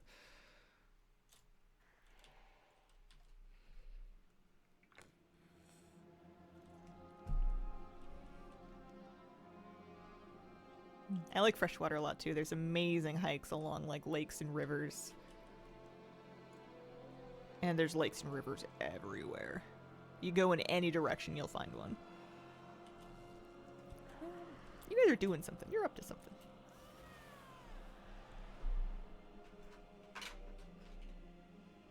Michigan gets so many Canadian geese. There's a new subspecies that lives here and doesn't fully migrate any further south in the winter. Can you please call your murder cobra chickens home?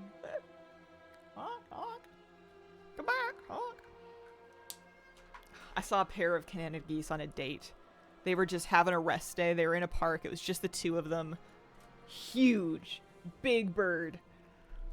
Oh, they were so cute. They were like flapping around in the water. They were having a little snack on the grass. They would take little naps. I know people don't like them, but I love them. I've never gotten on the wrong end of one. That's probably why I like them. Goose poop in my shoes. They got big poop. That's a big bird. What goes in must come out. Oh, they're so gorgeous, though. I love seeing geese fly overhead because they sometimes fly really low in big groups, and you can hear the wings of like a dozen geese all flapping together, and it's just like the coolest thing. Or sometimes, especially like if it's, sometimes Canada geese do this, it's more ducks, but you'll see a few of them fly by, and then like a minute later you see one of them fly by at like double speed, like, wait! Come back! Honk, honk, honk. I didn't know we were leaving.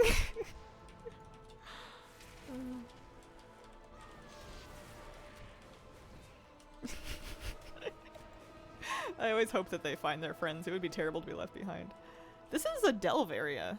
I guess it's also an outdoor area. I'm over here a little bit. Anyway. Getting out of the shot here. What time is it? It's about 10:19. Got this new invasive species of sharp-billed ducks a few years ago. Ran off most of the traditional ducks. Oh, that's a bummer.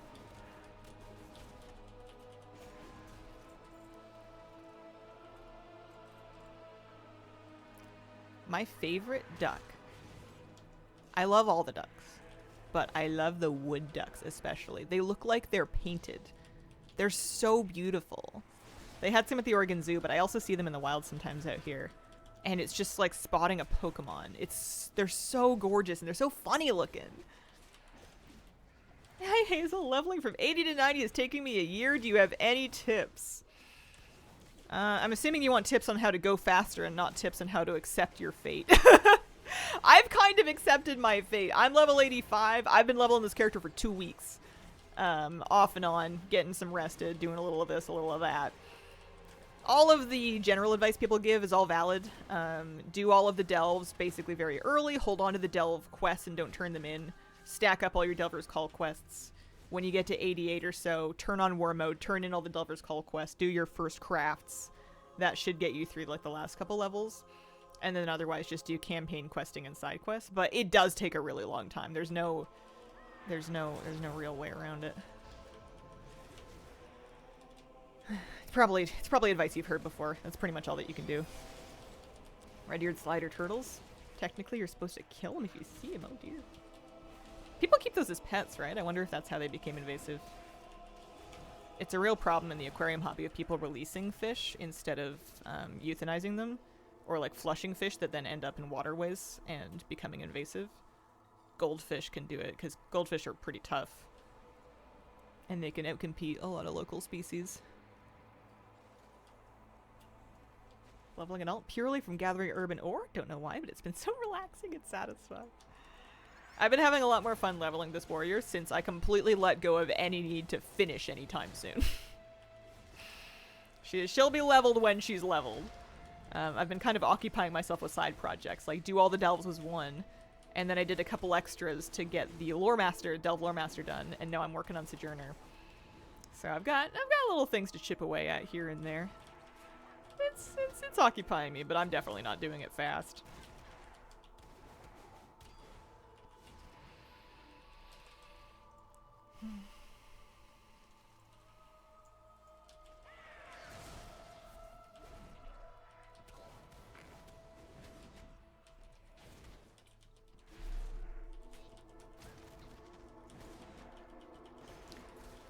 I'm doing this quest real slow. Maybe I should try pulling a few more things and seeing if I can survive.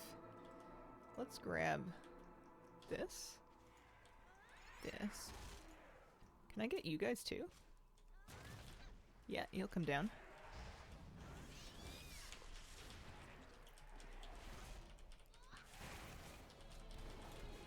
Yeah, that's the ticket. That's the stuff. Wait, there's treasure. What is it? Oh. Enchanting? No, it's an appearance I have already. Most expansions have been rushed leveling. This expansion, for whatever reason, is maybe just want to slow down and enjoy it more. I do like the zones. I like spending time in the zones. I just kind of had to adjust my expectations back down because they got my feeling, my vibe on how long leveling is supposed to take, I think got seriously twisted by things like Remix and other events that facilitated super fast leveling.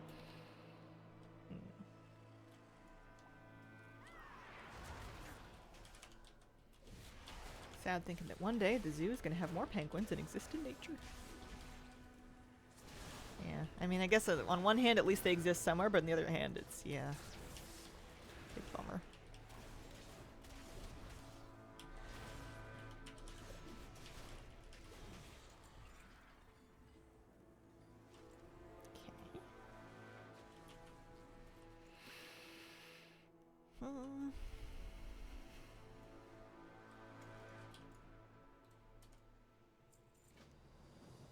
Soulbinder, sure.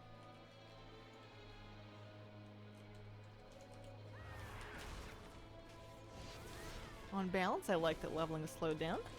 I had so many level capped characters at the end of the War Within, not because I wanted them, but just because I could make one in a short afternoon. Yeah. I definitely ended up deleting a lot of the alts that I leveled from the first remix. And then for the second remix, I ended up not making as many because I knew it was just going to come to that. I did make a handful of them. Ooh, 1,000 gold. I wouldn't say no.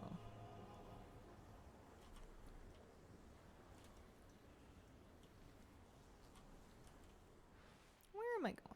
Am I going? Oh, no, I'm just waiting. I'm so impatient. Not me just taking off thinking everything's over already. Oh, penguin form for gnome druids would be fantastic. That would be excellent. I definitely have some more stuff I can disenchant.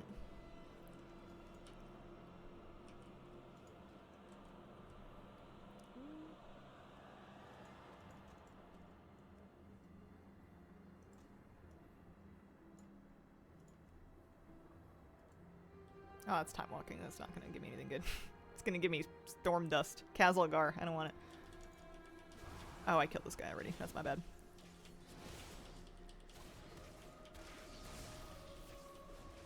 Is this coming along? We've got 3 quest lines. Maybe I'm just about done a 4th.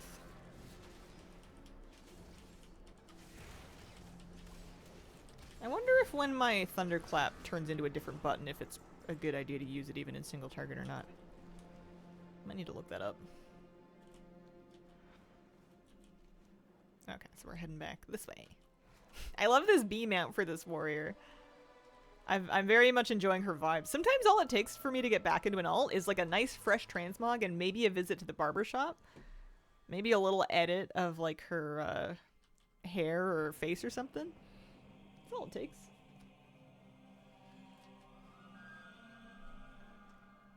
This is the Honeyback Harvester. I want to say it was a meta achievement reward. Or pardon me, no, the Honeyback Hive Mother. Wrong one. Honeyback Hive Mother from I'm on Island Time, which is the Zandalar and Coltiris meta. I'm on Island Time. Yep. Lore Master, Explorer, some zone metas. Yep. Pretty chunky achievement. Pretty good one. Great little mount, though.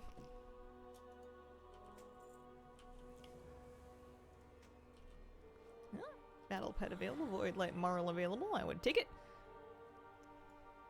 Sure. Whatever you want. I'm not turning in my Delve quests. I'd love to pick up my Void Light Marl and buy my battle pet. I guess it's over here. My hair is naturally curly. I don't wear it that way on stream so much anymore. I also don't post a ton to Instagram. Sometimes pet videos in the stories. Looks good. Might have to start working on that. Where's the quartermaster? I thought I was around here somewhere. I'm saving my Delve quest to turn them in at a higher level. I want to get to kind of 88 or 89 so I can use that experience to help sort of skip me past some of the slower levels. It's a good question, yeah. It feels very unnatural to hold on to them and not just turn them in. I don't know where the quartermaster is. I guess I'll just move on with my life. I guess it doesn't matter. I wanted to buy the new pet. I don't even know if I have the Marl for it. I spent a bunch of my Marl on renown rewards recently. Oh, you know what? I should also take a break too. We're about halfway through stream. The earlier break to check on my fish and love didn't count. They're doing what? That's when you start feeling a little like a voyeur for having them in a glass tank. Okay, I will be right back. Okay. We're back. Yeah, war mode for leveling is a good tip. I personally like to turn it on to turn in the Delve quest, but I don't keep it on just in general. But you would level faster with it on, that's for sure. You need a 3-hour stream with this music and Sleepy Moose. My buddy is taking a snooze on the couch. He's got his legs stretched all the way out. He can take up the entire couch so easily when he really wants to. One nice thing about working on Sojourner is that if there's a side quest, I probably need it. There's probably nothing I need to skip, really. They used to have those Murloc onesies on the Blizzard Gear store. Every now and then they might do a new color of them, but I got those a long time ago.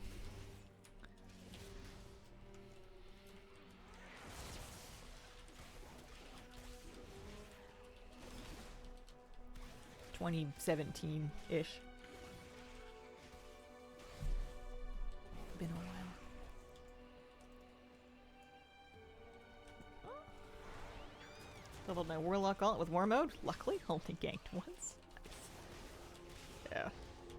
I could level the entire way and never see another player, and I still think it wouldn't be worth the extra 15% to me, just on account of the extra stress of you might see another player. I'm just comfier. I don't think I should be playing in the big kids pool if I don't want to swim. I know it's not the rational or like the efficient response, but it's just what I do. Is the Easter event still going? Yeah, Noble Garden is on until 10 a.m. Monday, so you got a couple more days left. It's on your in-game calendar and should have like local times. Noble Garden. A couple more, little bit left. I should probably do the boss just in case there's anything I need left. Do you ever get the urge to go full wizard mode IRL? I think if I loved the woods, I'd start dressing like Gandalf and having a cool staff with crystals and stuff on it. I can't say I've ever had that urge. It's a cool visual. Most people that love the woods wear like Patagonia. There isn't always a natural connection between outdoorsmanship and LARPing. I'm not saying there shouldn't be. It sounds like a lot of fun. I'm in my Gandalf era. Fatty, thank you for the 53-month resub. Appreciate it very much. Some places have their go-to outdoor brand. Pretty funny. Yeah. They all more or less get the job done. I liked Ella Bean stuff for a while, but I think I have enough of it to last me a lifetime now.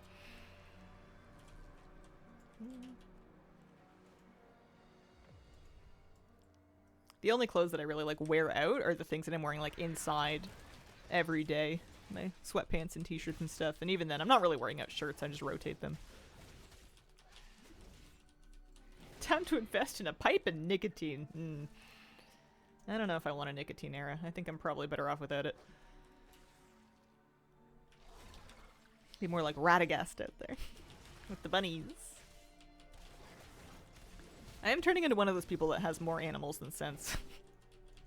I have to consciously keep my instinct to hoard animals in temperance with my desire to care for them correctly. And balance that with the knowledge of some days I don't have the energy, so maybe it's best if I don't have like 50 of them. I can handle what I have right now, which means that I probably shouldn't get any more.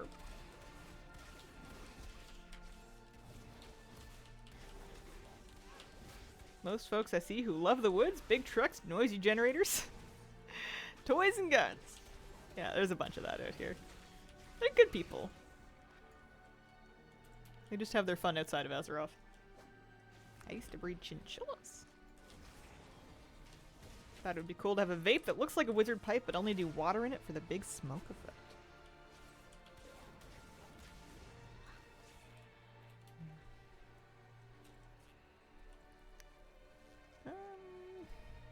The Void Essence thing I don't need to worry about so much.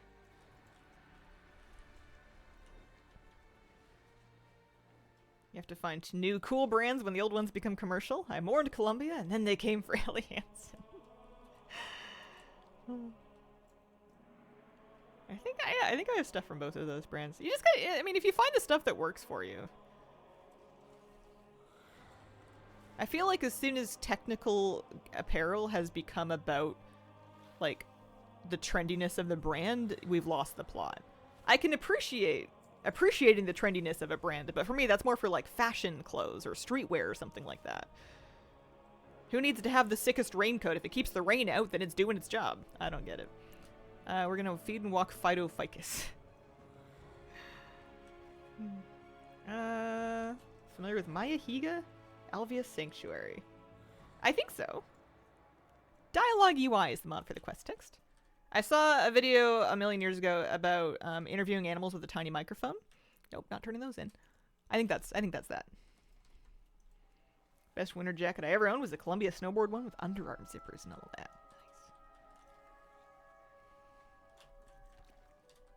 Nice. My husband brought a winter parka with him when he moved here, and I have since co-opted and commandeered it because you can't make that man wear a coat. I managed to get a fleece coat that he likes wearing. And he'll wear that in the winter. And that's about... And if it's really, really cold, you can get him to put, like, an anorak over it. But you can't get him to actually bundle up, because I don't think he gets cold. He's just one of those people, so I just steal all the warm clothes. I'd say we share clothes, but it's mostly one way. It's mostly just me wearing his clothes. Which is really unfair, because I have way more clothes than he does.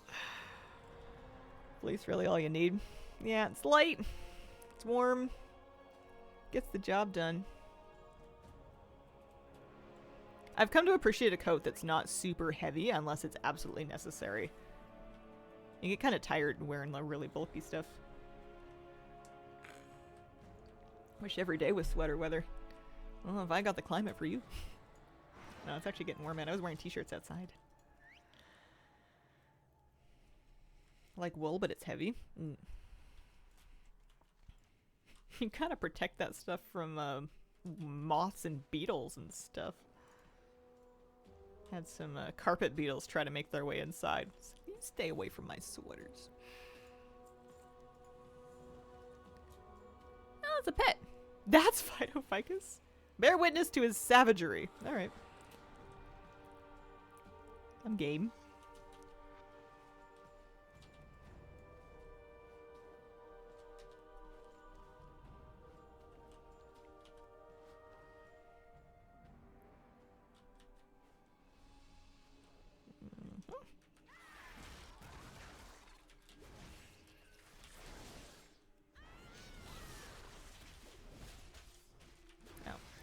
I probably shouldn't have picked up that Born Killer quest. It's gonna just have me killing random things forever.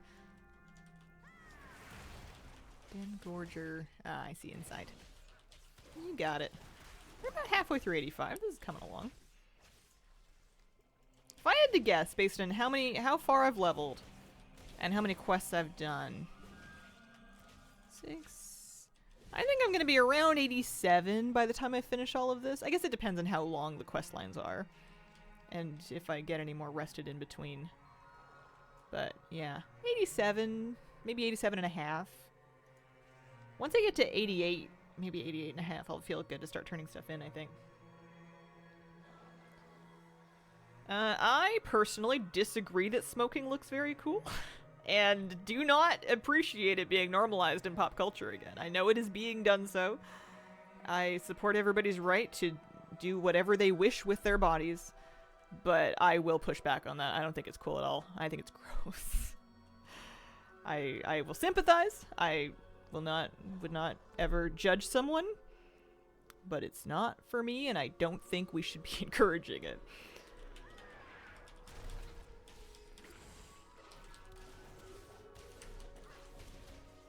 Maybe I'm just a stick in the mud, though.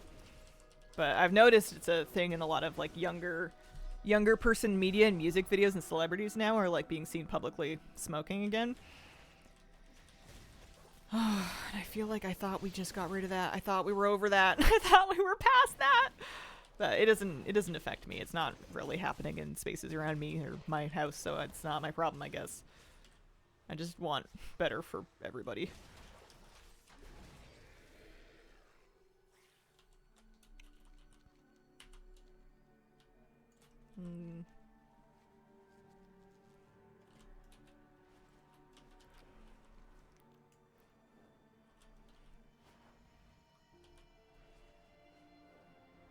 In a prior life, you dated somebody who smoked. Never again. You know what it is I had a parent that smoked when I was a kid. And then I'm a millennial, so they went really hard on the anti-smoking education in school. And I was one of those kids that just like took it at face value. Like some people, when told not to do drugs, were like, "Oh, I wonder what's good about them." I just kind of accepted it. I didn't ask enough questions about what the authorities were telling me, but it worked out in terms of like, Darren, don't smoke. And I desperately wanted that parent to quit. I was desperately frustrated because they did on and off. I know it's very hard. And I just hated everything at that house. Smelled awful. Oh, it just ruined. Not good. I feel the same way about beer, to be honest. Arena World Championship about to start. Yeah, I heard about that. But just a personal take. We only have so long on Earth. You got to spend it however you want. Don't let me tell you what to do. What do I want to do now? We got more side quests. Nether Scent. How we doing? We have 2, 4, 5 of these finished. Let's go to Master's Perch.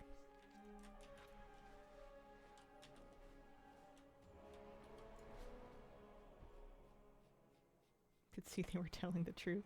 Did they do the thing at your school where they brought in like a tar-soaked pig lung to show you? They did that for us, which in hindsight, aggressive, but also effective. I don't know how they so I mean maybe they just applied tar to it. I'm now thinking, how do you get the pig to smoke? You're not whipping out human lungs over here, I don't think. I don't think we're cracking open cadavers for this.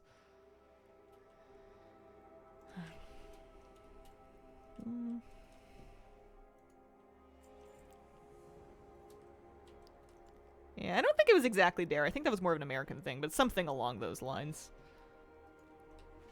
Different programs, same vibes. I thought it was human. I think maybe they tried to tell us that it was. I don't know. Good to be square. Always enjoyed it.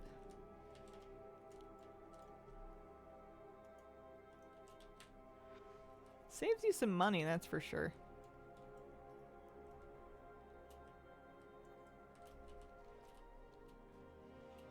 Tried quitting once. 10 months. Went to the store, bought cigarettes and a coffee, enjoyed it together. Support with Grief Spire. Report videos.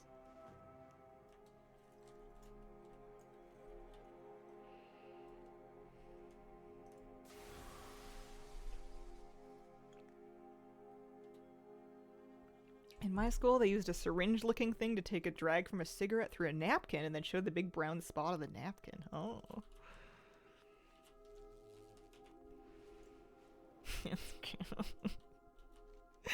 That reminds me, this is a completely different topic, different kind of education. But they did a thing in our health class in high school where they were trying to teach us about how sexually transmitted diseases can spread through, I guess, like a community. And they gave each of the class a cup of water and then infected like 3 of them with like an invisible agent that would show up as a dye when you like added another color to it. And then they had us like trade water from our cups with like 3 people each, and then did the thing to show like who had it. Highly effective education. I remember that to this day. Oh man.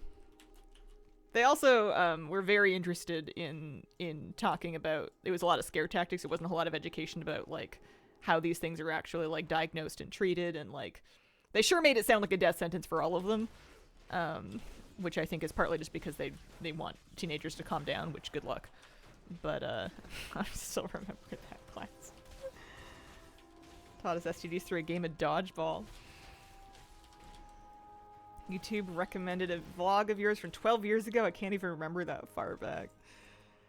How old was I when I started YouTube? I want to say like 21. I think I was 21, maybe. Well, 2013 was 13 years ago. No, I was 20. It's not 20 anymore, that's for sure. I've been 13 years. I've been making content, streaming in YouTube.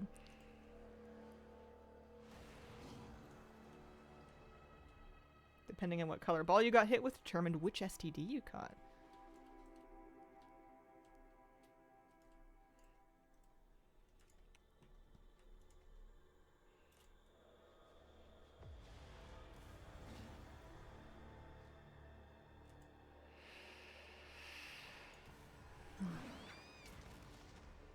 I would want tea in my lungs even less than smoke.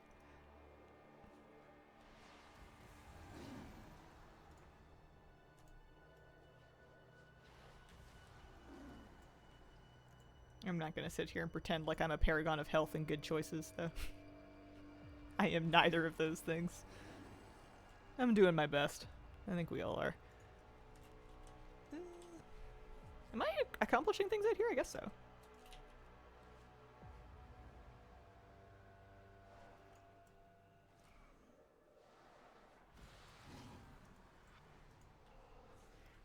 I need spiteful shadow grafts. From here? Yeah.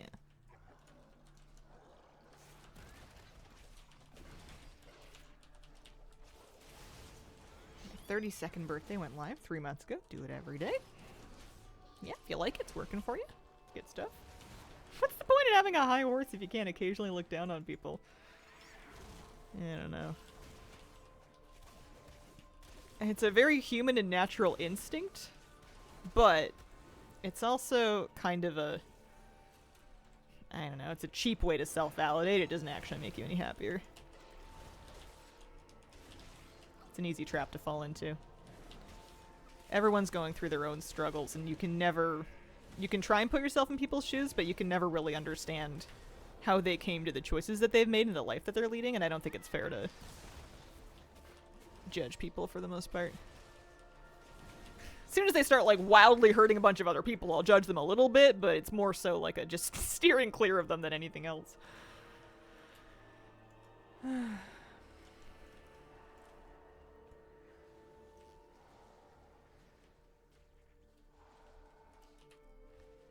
Love for all. Doing my best. I don't really have it all figured out. Whenever I don't really need to get along with very many people because I live such an isolated life.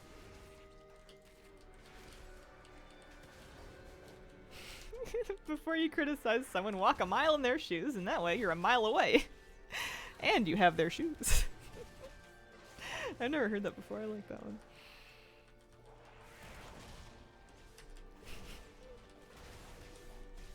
That's cute.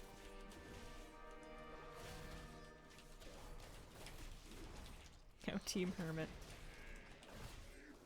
I don't think I recommend my lifestyle to people, but again, we're doing our best.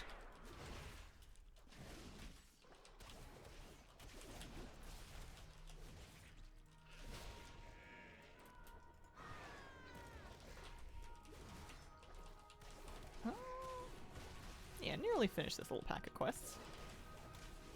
I like that my rotation is basically 3 buttons. Maybe a 4th if we're feeling fancy. Listening to this hungover, like, yeah! Give those drugs a stern talking to.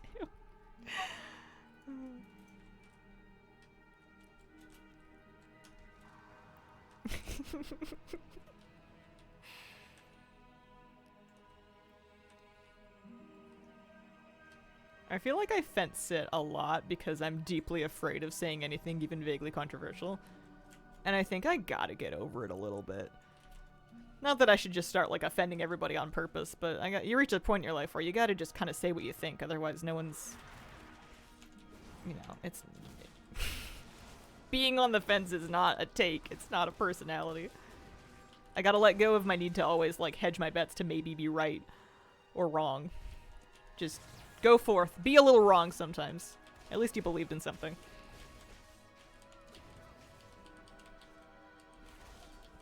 Could go for some wise hermit time. Get some place beside a creek. The trick is to leave your phone at home. The last thing you want to do is go for some hermit time, just end up scrolling. Hazel, I have moveth. It is done. It is done. And so it shall be. Was it awful? Did you die? Are you feeling better now? Are you so happy? A lot of bigger streamers told me to stay persistent to try to succeed at streaming. Yep, it's valid advice.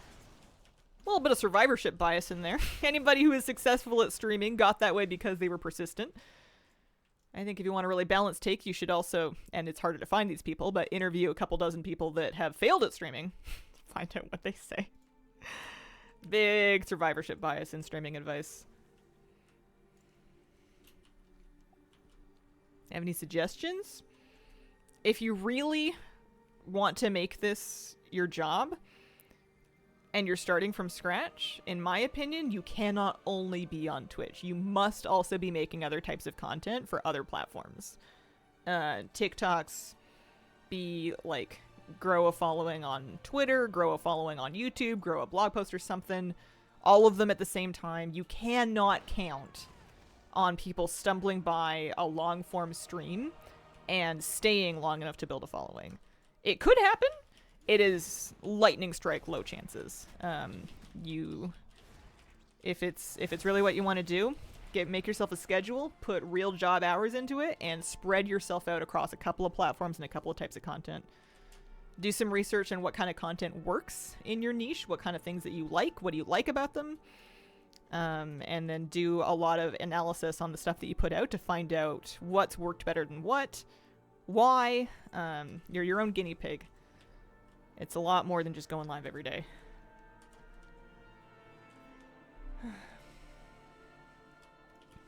Don't realize how much noise there is living next to a main road until you move to Narnia and you close your eyes and hear nothing. Oh, I'm so happy for you. That is the dream. Thanks for always helping the WoW community. Love your YouTube. Thank you very much. Sweet. Defeated Shadow Guard. Brandon. Gotcha. You guys are real nice.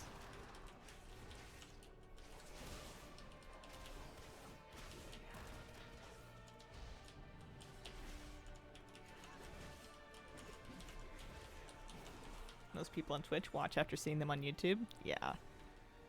It's not impossible, but it's difficult to get into a streamer from just their stream, like on any given like 5 or 10 minute sample of their content. Most people don't even give you that long. You don't have a whole lot of time to convert somebody, and you're going to have a better chance of doing it on a more edited form of content. But also, I wouldn't necessarily listen to me because I got started a long time ago. The ecosystem was very different back then. I don't really know what works now. Inertia counts for a lot in this business. I couldn't really tell you how to get started from scratch in 2026 because I've never done it. What worked for me in 2013, you know, the internet's changed a lot since then. Referring to a YouTube video about Keystones being a bit easier, do you think we were geared more early in the season? What level did you start feeling the difficulty? I think it was both. I think that we did gear up faster due to more gear sources, but I also think that the keys were tuned a little bit easier, relatively speaking. I think it was a little bit of both. We still haven't hit a point where things started to feel hard, to be honest. We did 10s, we're 2-chesting and 3-chesting them on our first tries, which is normally something we would have really had to work up to. We tried at 12, we 2-chested that. We just haven't sat down to really push harder keys yet. We haven't had to because 10s are what we want for Vault, so we just slam tons of easy 10s. We haven't really hit that point where things start to feel hard yet. My friends also do buckets of damage. They're really good DPS, and my tank is really good as well, so things just fall over. It would probably be a different story in a pug with like less of a reliable team.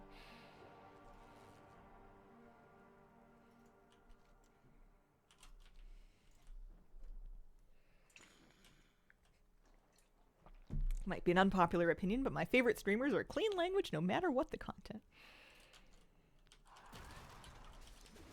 Certainly opens you up to a few more people. I don't mind it when the language is unclean in content that I see, but I definitely get why some people might, which is partly why I try to keep it pretty clean. Yeah, Flappy shout out.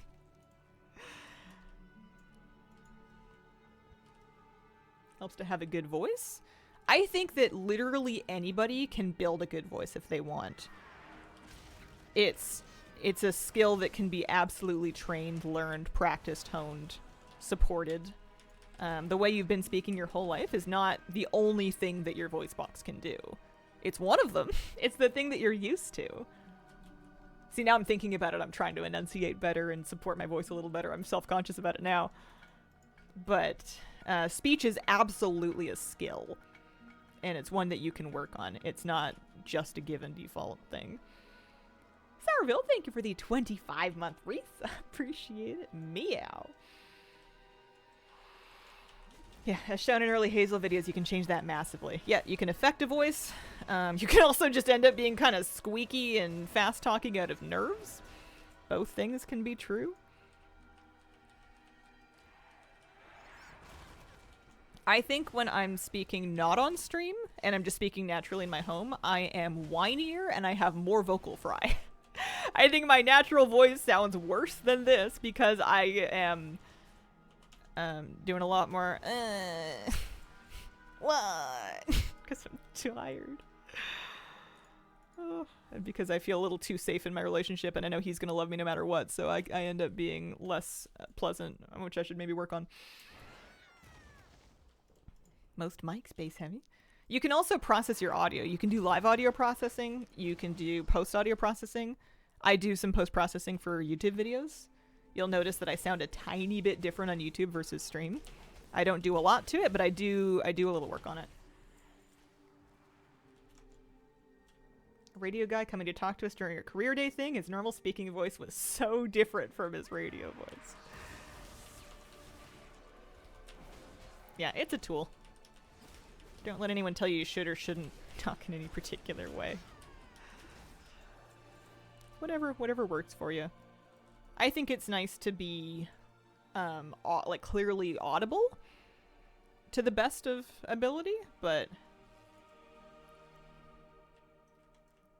I don't know. I also find accents really charming, or like some speech patterns that are whoa. What the hell? What the heck? What am I doing over here? Selfies are much more dangerous within the Slayer's Rise. Oh, I've been forgetting to use my extra action button. That's my bad. Whoopsies.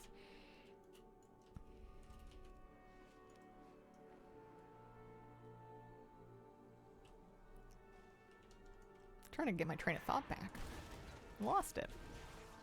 Oh, I had an email from somebody once, a long time ago, many years ago. And they were talking about how they wanted me to speak differently and that they found it really irritating and like low class or something. I forget the words they used, but I remember it kind of boiled my blood a little bit because of how I inflected the end of some sentences with like a rising inflection, kind of like for a question, but it's I don't know, it's a speech pattern that is normal among myself and people like me in my own demographic and community. And it felt real weird to have someone trying to police that, I guess. Not that it mattered, it's just an email, you just delete it and move on with your life. But like, it was, I remember being like, wait, someone has a problem with this? Low class. I don't remember what they said, which is probably a good thing that that I don't remember. But I remember it was something that made me feel like, ooh, you did not. Up talk, people don't like it. Yeah. I don't know if it's like a stereotypically like young woman thing. I'll defend it until my dying day. Listen, I'm not coming for your accent.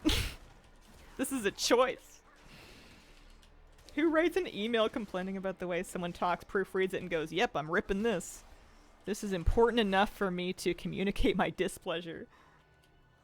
Valley Girl thing. Sort of, but not exactly. I feel like the typical Valley Girl accent is a lot of vocal fry. Which also I don't necessarily have a problem with. I don't really mind.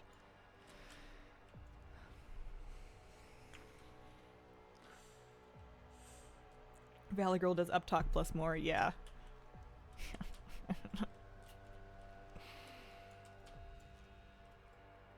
Where can I order one of those Stanley Cups? Not a Stanley Cup. Sort of similar. Amazon? I have an affiliate link, I think, on my Amazon affiliate page. Doesn't have to be any particular brand. I just like a giant steel water container with a straw in it.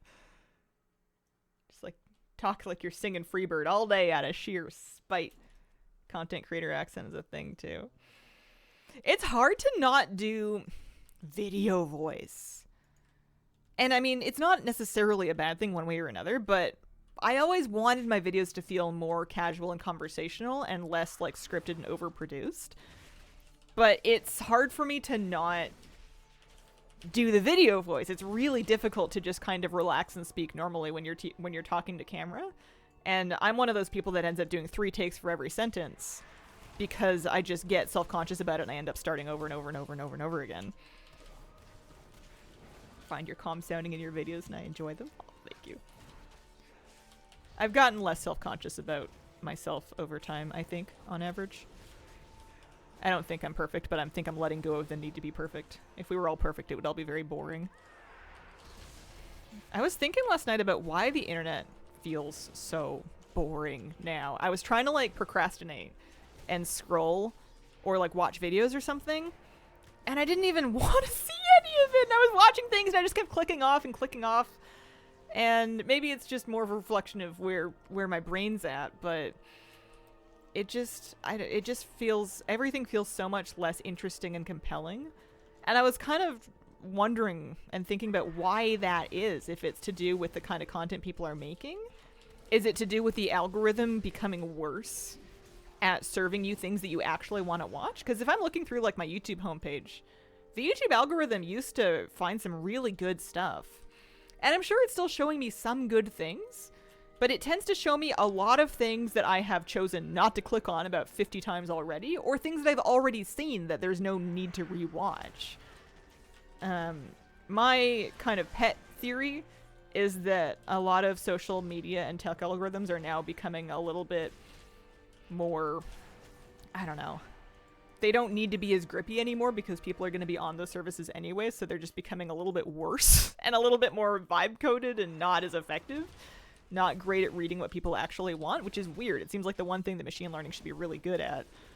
And it feels to me at least like it's getting way worse. My recommendations do not grab me the same way they used to, and I don't think I'm the only one that feels like that. Have you found short form content affected your attention span? I don't watch a lot of short form content. I do watch some YouTube shorts sometimes, but I'm never scrolling them. I have to click on them from my homepage. I'm not watching TikTok or Instagram Reels or anything.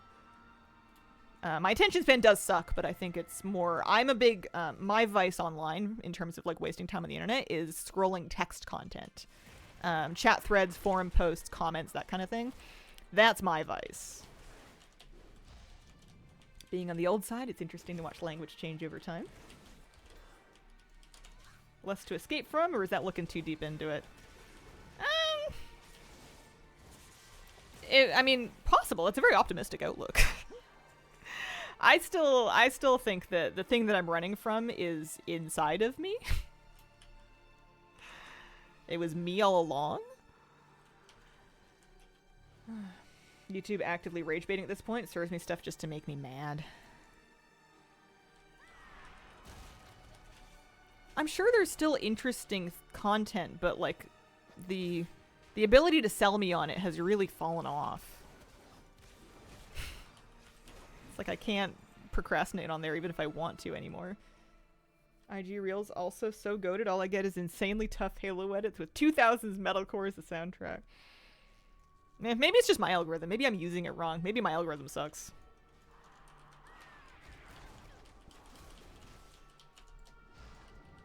But I haven't been able to find anything super good that I've been like really into and interested in a long time. Maybe I did it. I watched the whole internet.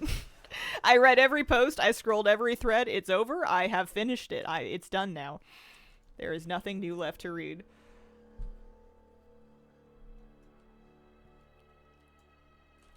Old YouTube people talking to camera. People still make that kind of thing. It's just a matter of finding it and then finding the ones that actually resonate with you, which is hard. I've put a lot of thought into what I use online content for. What is it that I'm looking to get out of it? What do I want to gain from watching it? And then you also think about it in the reverse because you're also making content. And it's kind of a fine line if you want something to be edited and entertaining enough to hold your attention, but not so overproduced that you don't feel like you're connecting with a real person. I continue to not press this button. I have been killing these guys for I think 20 minutes. And all I have to do is press this button to get credit for them after they've died, and I have been failing to do that for 20 minutes. Holy smokes.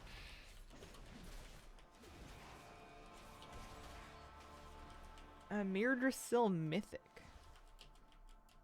Are you sure you're thinking of me? That is, I am not doing a Mirdrasil Mythic. That's a Dragonflight raid. Warriors suck. The funny thing to me, or maybe it's a tiny bit embarrassing, is I noticed that like a while ago and I was like, okay, I'm gonna start pressing the button now, and then I immediately forgot about it again.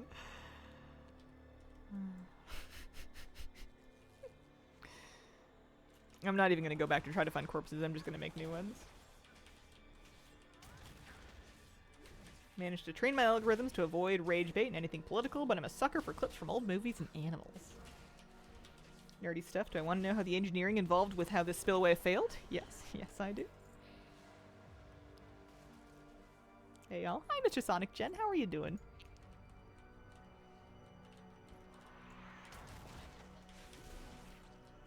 Deleting history can often freshen up your algorithm.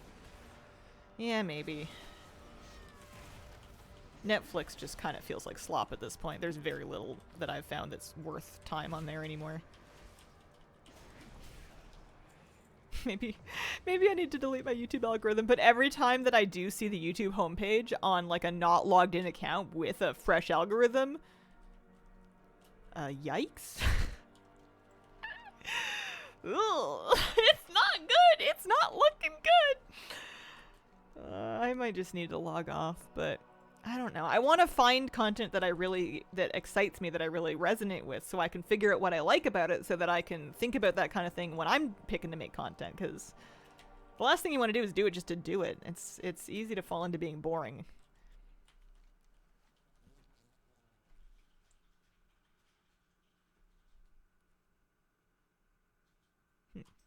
Brutal, yeah. Scary homepage. YouTube got me back into map making. Halfway through inking a pencil map, and then I'll probably watercolor. That sounds really nice.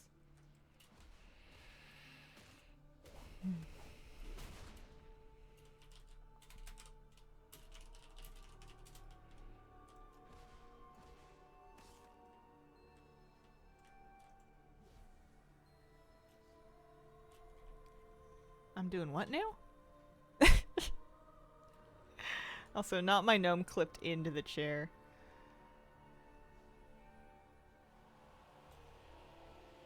Oh dear. Trying to work on techniques to make more realistic looking mountain ranges and forests.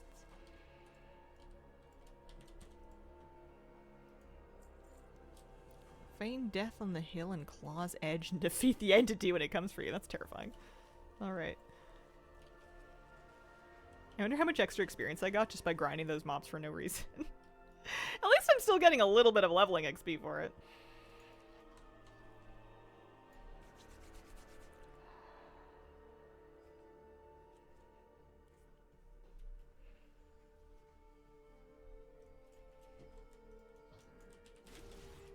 Been 5 years since my first kid, on the 3rd now.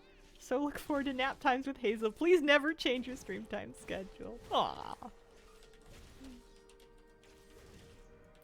Congratulations on your babies. So you have 3 kids under 5 now, huh? Your life must be full. Vibrant. Heck yeah.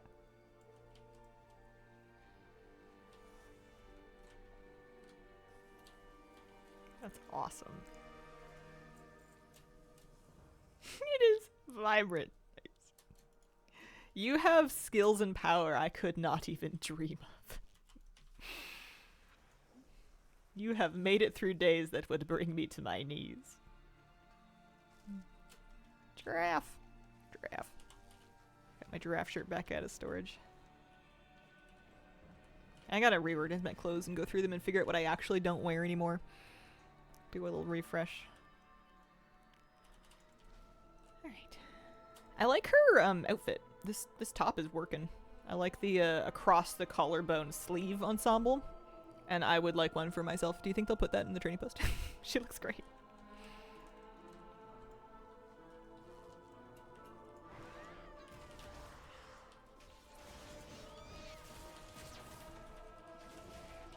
Love that, right? It looks like a pop star performance outfit. She's styling. It's funny that it looks so low res. Like the actual top part of her shirt, like this looks really like fuzzy and like, I don't know, strangely adapted. Oh, there we go. But like the style is so cool. Voidstorm. Pants too look low res. Yeah, bit odd, I guess. I need more cutout style tops. They're my favorite. It's half of what I wear.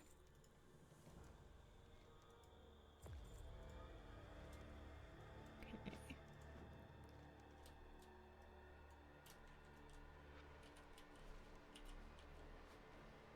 Looks straight from cat.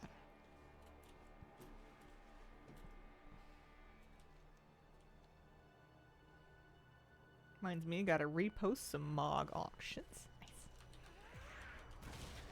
You been making some gold doing that? What was the first thing that you did once you got internet on in your new place? Was it like a great vault day or something? I was setting up my internet before I even had my furniture placed. I think the router was like the first thing to get plugged in. Speed test? Yeah, there you go. Is it to your satisfaction? Happy with it? Did all the cabling myself? Oh, wow.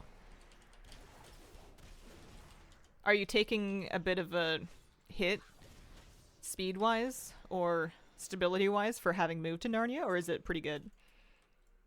I found myself impressed, actually, by the internet out here. I thought it would be kind of like the internet I grew up with, which was terrible, and it's much better these days. Yeah. Gets the job done, that's for sure. Down 750 megabits a second. Oh, sick.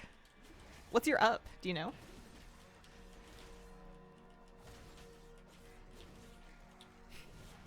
I used to have the worst time talking with ISP like salespeople trying to talk about like what plan to do, and I would ask them about their ups, and they would be like, "Well, it's good enough," and I'm like, "Well, what is it?" And they like wouldn't give me an answer because they didn't know. Oh, that's how much you lost. Oh, I thought you meant you had 750 down. I'm like, holy smokes, that's great. Gotcha. Old wires here. Think I'm capturing 600 down, 250 up. Yeah, that's plenty though. Right? Down from 1 gig to 250.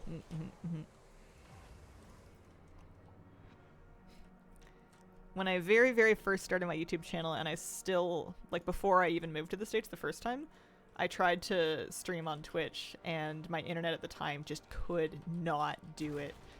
It just wouldn't run. It was so bad. I didn't have the up for it at all. Woodpeckers were making holes in the lines and letting moisture in.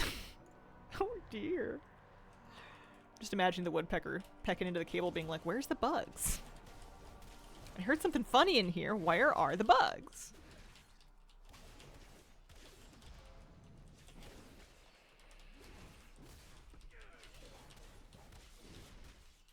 Hopefully this is a related side quest. Play the same 5 games I've downloaded for millennia, so it's giga fine to me. Love that fiber in the US tends to be symmetric. Yeah, it was nice.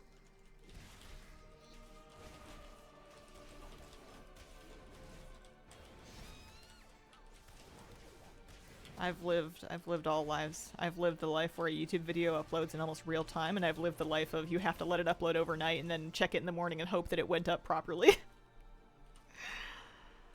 Oh, I don't miss that. That was a whole thing. I remember bringing a laptop to a friend's house for a party because I was showing up to their house to go to a house party, but I had a YouTube video to upload, and getting on their Wi-Fi on my laptop to upload the video because I didn't have time to do it at home before I left, and I wanted to make sure it went live before I started drinking.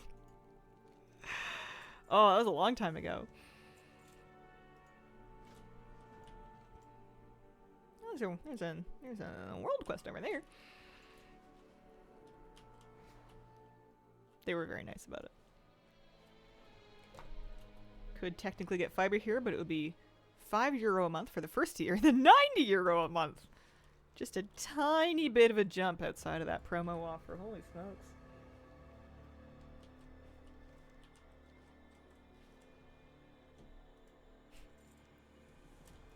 I was thinking about, I pay for like a music subscription, and I was like kind of thinking about how much I spend on it and like my speakers and stuff and how often I actually use it, and I was thinking, you know what I should do is I should get back into CDs.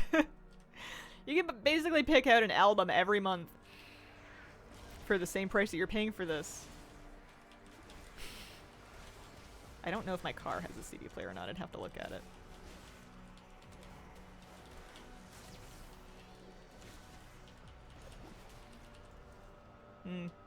Euros are pretty different from Canadian dollars, though. What's the conversion on that?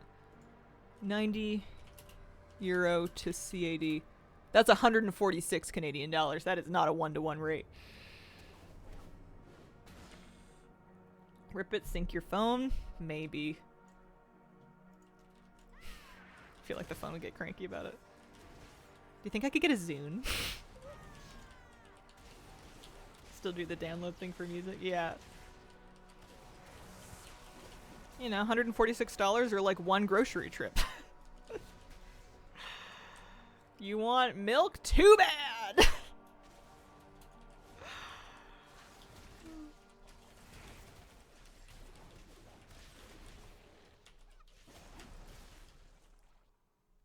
Could not live without Spotify. It was really cool to me at first that, oh man, I can ask my smart speaker to play me anything and it will. And I had like playlists, and I used to listen to a lot more music, but nowadays I feel like I'm always playing the same like 2 or 3 albums. I just listen to them front to back like I would a CD anyways. I'm not really discovering new music on it. Whenever I try to, I just kind of turn it off. I've reached that like garage dad era of my life where I just want to play the same 4 CDs over and over again, so I may as well just buy the CDs and cancel the subscription. I always get confused with a regular dollar conversion when I pay people over there. Spotify fuels my life force. When my Discover Weekly is bad, my week is ruined? What's the last album you listened to? Probably the new BTS album, if we're being honest. That's the most recent one on my list. I had the Demi Lovato album before that. I had the Florence and the Machine album before that. I had the Taylor Swift album. Enjoyed that. Can't say that I'm not basic. Could never pretend to be. iPod Classic with 80 gigs of music. New Robin album, really good.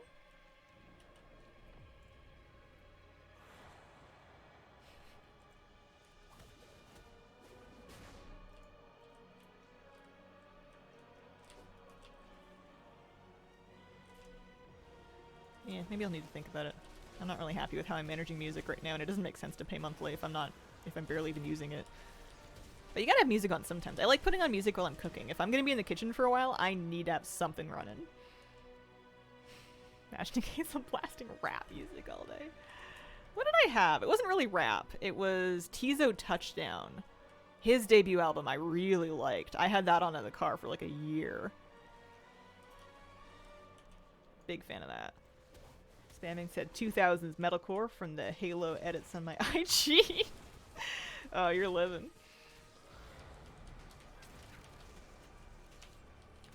I also, Lil Nas X's album. Fantastic. Excellent, excellent pop music. Days Before Dream Boy. I hope he eventually releases the actual album, because I need it, because it's my favorite. I love Lil Nas X. Ever listen to KHMD? Nope. Sounds like radio. Never listened to radio. Huge thrift store has thousands of CDs for sale. I'm assuming boxes and boxes more in the back. Having to wait months for the deluxe version to avoid buying it twice. That's true. I would probably pick up the CD once, and then if there was another version with another song, I would just never hear it.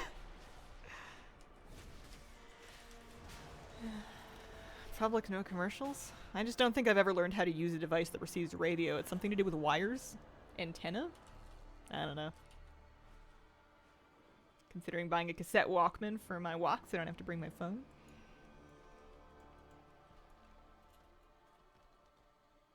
You dinged. I did, didn't I? I'm level 86. Whoa. Let's do that one. Very nice. How is this going? I need to destroy a couple of energy containers, huh?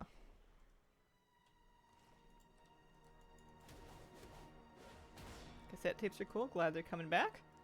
How are you leveling alts fast? I'm struggling. I'm not. That's the secret. I'm not. This is not fast. I have been leveling this character. This is, I think, my 2nd or 3rd week. Actually, let me see. I started leveling her from 80 on April 1st.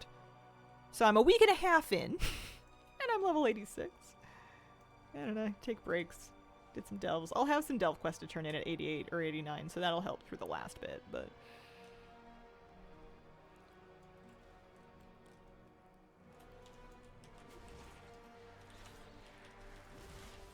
That's my secret, Captain. I'm always slow.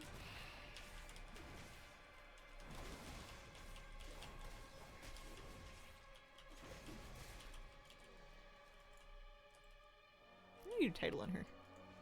I feel like she can be Captain Crinkle.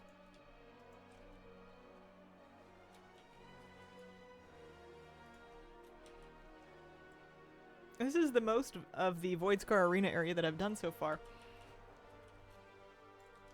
I think I tried to do a couple of world quests out here very early in Midnight, and then just sort of swore off the whole area. Captain Kringle, I'm in love. I am a huge sucker for even a partial alliteration. Anytime I can match the letters or the sound of a character's name to their title, phenomenal. Love it.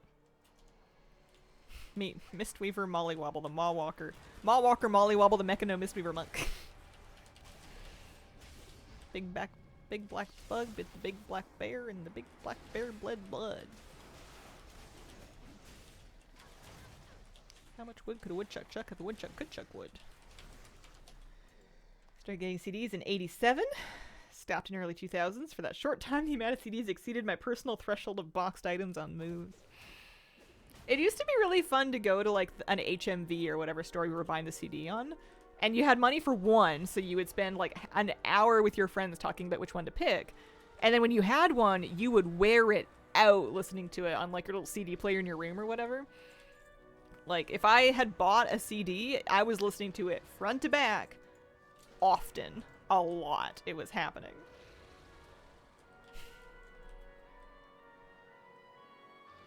I know people get into vinyl and records, but are they actually like playing the vinyl, or are they just collecting the vinyl? That I've never understood. I've never had vinyl. I'm both too old and too young for it.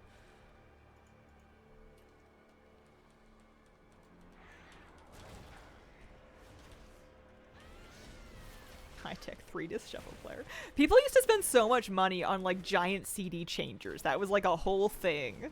Big chunky black plastic pieces of tech that would sit in your living room and be like, oh yeah. And you'd watch like the dance of the CDs going through them. I think my grandparents had one. I forgot about those.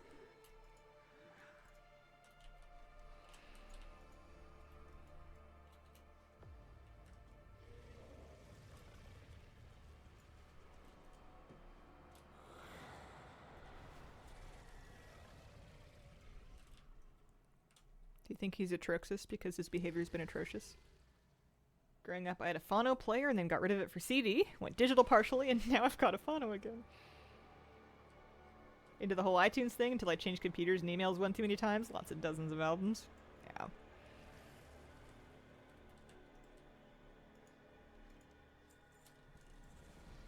Apple Music's algorithm will never believe that my K-pop era is largely over. I guess I did just say I'm listening to the new BTS album, so maybe I'm in denial, but... I listened to a little too much of it. Also, I use it for focus music. I have like a playlist of like, I don't know, soundscapes or whatever that I put on if I'm trying to actually sit down and do some work. And then whenever I ask it to play me some music, it's like, would you like your work soundscape? And I'm like, no! That's not for now.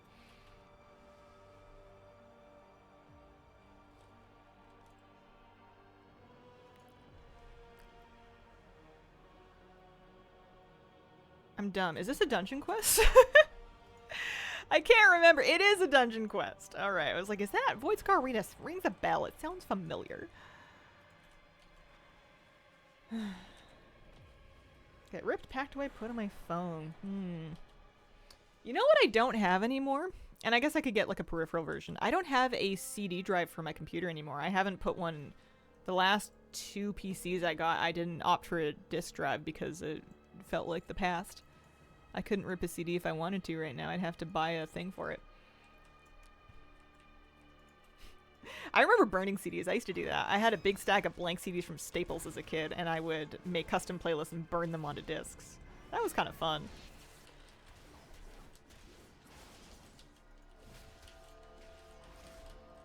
I had Nirvana's Nevermind on my CD player so frequently that to this day, 30 years later, I still associate the opening drum bars with an alarm clock. That's funny. I know exactly what you mean. I used to have my alarm play a CD. I think I had an Under Oath CD. And I remember the drum openers to it. I don't know why I thought I needed someone screaming to get me out of bed. That can't have possibly made me any more relaxed as a child. I wonder how many of your viewers are currently definitely very confused by the notion of burning CDs. I don't think so. You guys, I mean, some people are young, but young people still know things, you know? And also, a lot of you are my age or older. I think if we took an average demographic spread, I think I am below the median. I think I am younger than the midline of people here on average. So I think you guys know what I'm talking about. I think when I start to wax nostalgic about the technology of my youth, I think a lot of you guys are like, that's cute, dear. That's nice.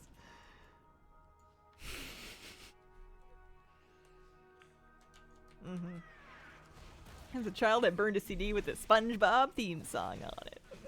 You're adorable, right? Maybe.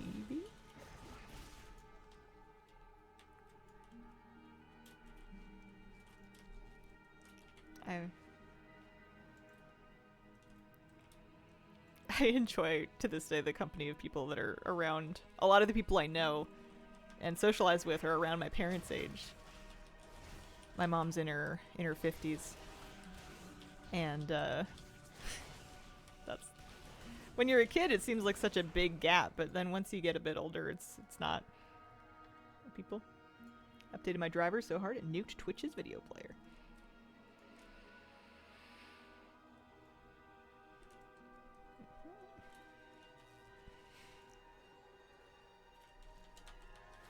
I'm 55.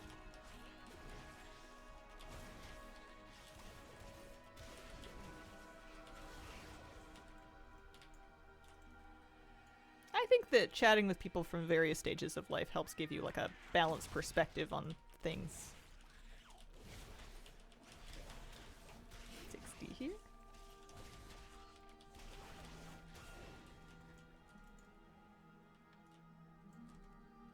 How are we doing? We need some more viscous ichor. If I know anything, it's that you never have to outgrow World of Warcraft. You can if you don't feel like it serves you anymore. But there is no age where we're too old for this. Not a thing. Not even close.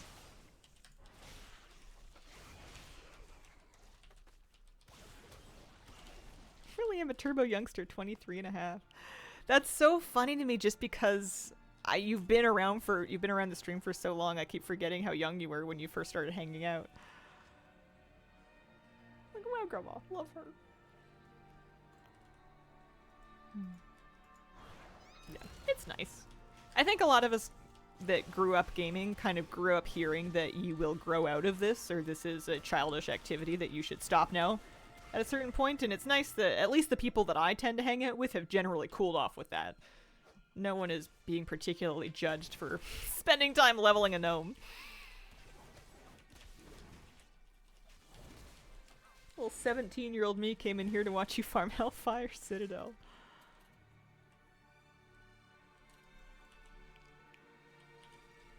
Cooled off or given up? I don't know. Maybe they're still saying it. I just can't hear them anymore. They're not in my house. If they're not in the house with me, then I don't know what they're yapping about.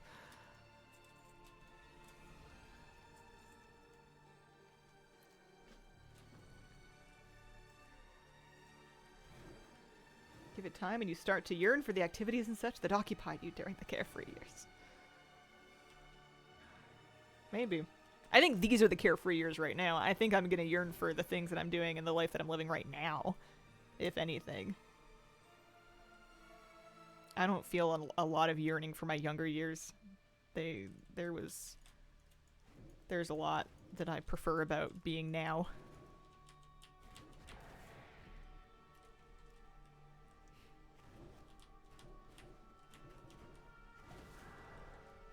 I would absolutely take being today years old with mortgage and insurance and bills to pay and taxes to file over being any of my previous ages. 100%. Hate to be my anxiety-ridden younger self. Yeah.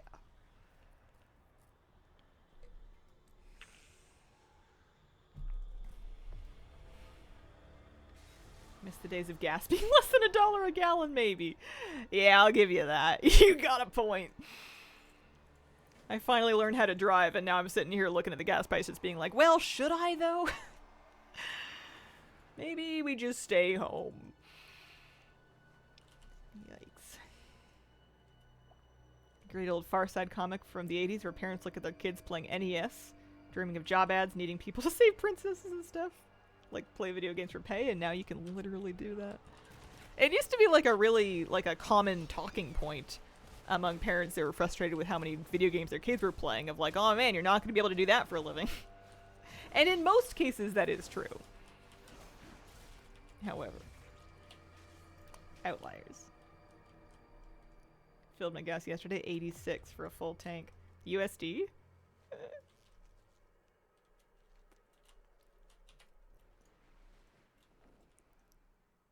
Yeah. Yikes. Also cheap. Yeah, I think that's cheaper than what I'm paying now too, but it's always funny trying to do gas price conversion because it's more expensive for everybody right now.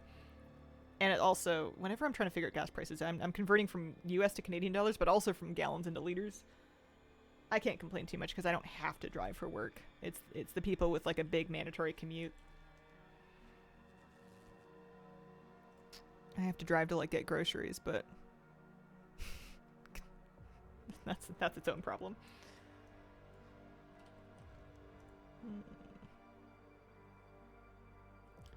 How am I doing? That one's a dungeon quest. This one's turning in. Liters thing was the biggest conversion problem when we visited Canada.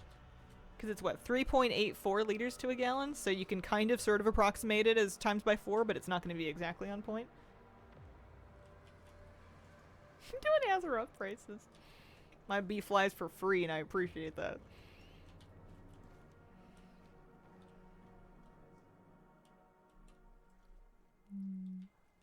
I'm gonna wear this one. I'm gonna wear this one. Yep, gonna wear that one. Got some upgrades to put on over here. Electric an option? Yes and no. Not a lot of charging stations out this neck of the woods, so you would be limited to charging at home kind of thing. And also, I would need to do some pretty expensive renovations to even be able to charge an electric car on my grid here in this house. It was not built for that kind of thing. I live in the past, effectively. It's what happens when you move into the boonies.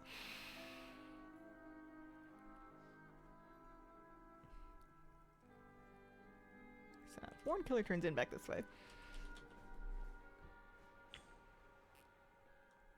5 Canadian a gallon, $1.30 Canadian per liter.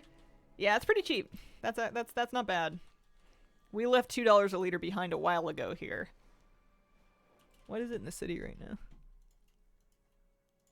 Gas prices, Victoria.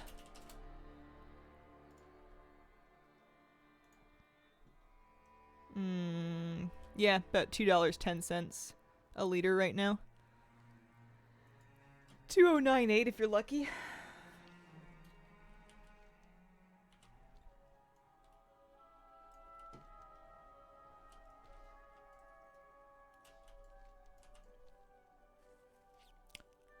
Turn in over here, maybe? Yeah. The turn-ins are not quite in the right spot on the map lately.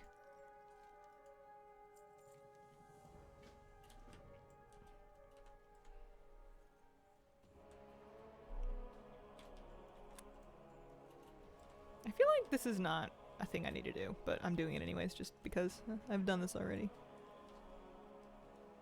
Ottawa a few weeks back, I think they were under $2 a liter still. $1.70, not a supply and demand issue, that's a local issue. I mean, is it not local supply and demand? Potato, potato, right? It's just local issues influencing said supply and demand. Oh, I messed up. He's mad at me. Decimus, I'm sorry. I'll listen this time. I won't just click on things randomly.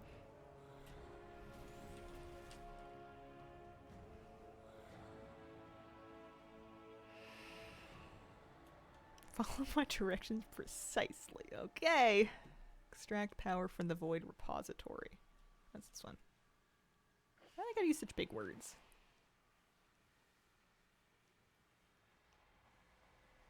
Crystallized void. Only have to commute to work 1 day a week. Thankfully, gas prices aren't too much of an issue for me. Miss my little scooter. I could get a bag of groceries with my dog and a little floor work. So much fun. So nice in the spring and summer. Crystallized void.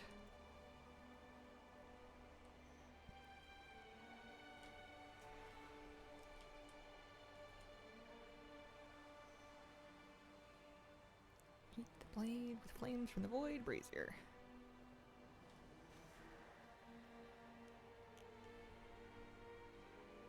When you're moving, driving from one place to the other 2 to 3 times a day for 2 weeks, gas prices are a pain. Yeah, not exactly ideal timing for you. Quench it. Extract power from the void repository. Oh yeah, this one. There we go. Flames from the brazier. Thought of getting an electric scooter for fun. See people on them looks fun. You could rent one. Find out if you like it, huh? Almost done. Shards.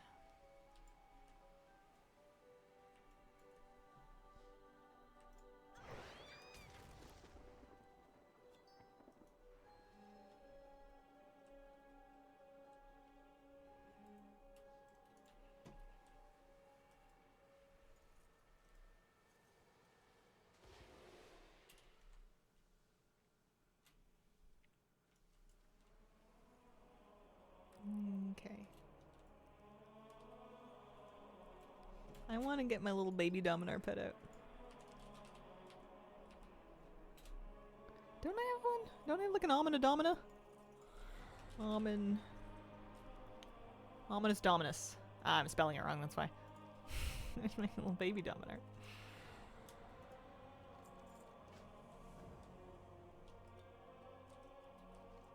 Nexus Point Zenith. I'm getting all the dungeon quests. I wonder if I'll have to do them at some point anyways for the sake of these quest lines for Sojourner.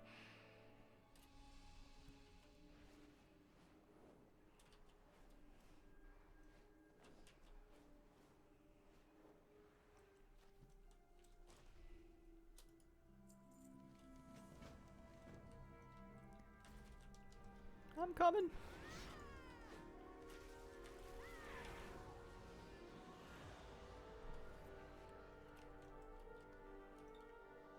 Hated going back there. If you didn't drive 85 on the freeways, people would run you over.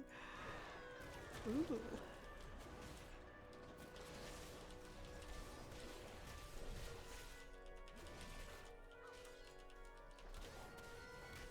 I prefer driving here to driving in the States. It's just a bit slower. You're not going as far. Limits are lower. A little more my speed. I think if you stuck me in Europe and you tried to get me to drive on the really fast one, the, what is it, the Autobahn, I think I would die. I would just be going in a straight line and I would see the number of how fast I was going and I would just hyperventilate and die. I don't need to go anywhere that fast. On a quest, important Amani, no one's showing. How would I fix this? I have not seen those interviews. Interesting. Love to drive the Autobahn once just to do it. German intensifies. If I ever ended up in Germany, I would be doing a tour of fish aquarium stores. Germany is on another level for fish keeping. And I think it'd just be really cool to see everything. Plus I can walk through a fish store all day. All seriousness, I'm not a fan of it.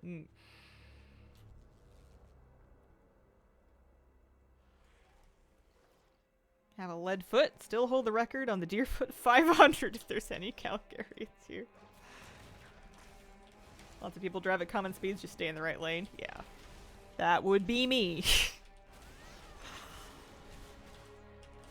I have the opposite of a lead foot. I go the limit. I drive consistently and safely. I'm not like grandmaing it at 20 kilometers below the limit or anything like that, but I am not gonna be that girl speeding. Pet shop close to where I work has a pond where you can feed koi. I would live there. They would have so much of my money. Have to try the Nürburgring. What's a Nürburgring? Is it food?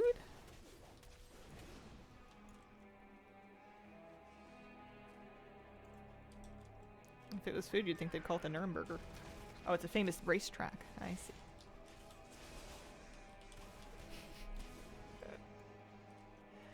Love taking the grandbaby to the aquarium.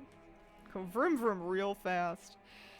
I am missing the human gadget in my brain that is supposed to make me excited about vehicles going at fast speeds. It seems to be something that pleases a lot of people, I don't have that chip. I don't got it. The Fast and the Furious and F1 and everything goes right over my head. Oh no, not again. Oh no, not again. Oh dear. That's an item that I'm supposed to quench in the blood of the dead enemies around me. I have that gene and it boggles my mind that my son doesn't.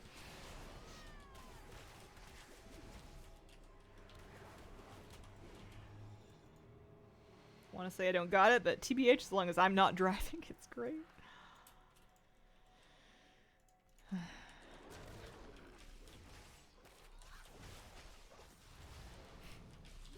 Anything but a quest where I have to remember to press an item after I've killed something. That last quest, I swear, took me like half an hour.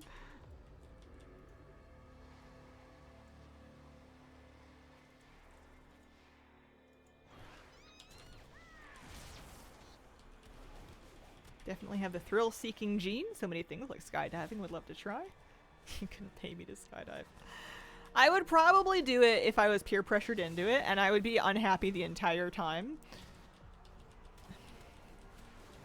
is how I feel about that. I feel zero desire to seek it out and do it. I am very much a keep your feet on the ground kind of person. I also have zero desire to go deep sea diving. I'm not a risk-seeking person. I'm a pretty risk-averse person.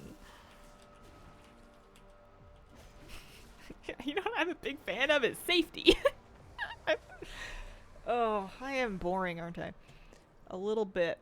Just a smidge.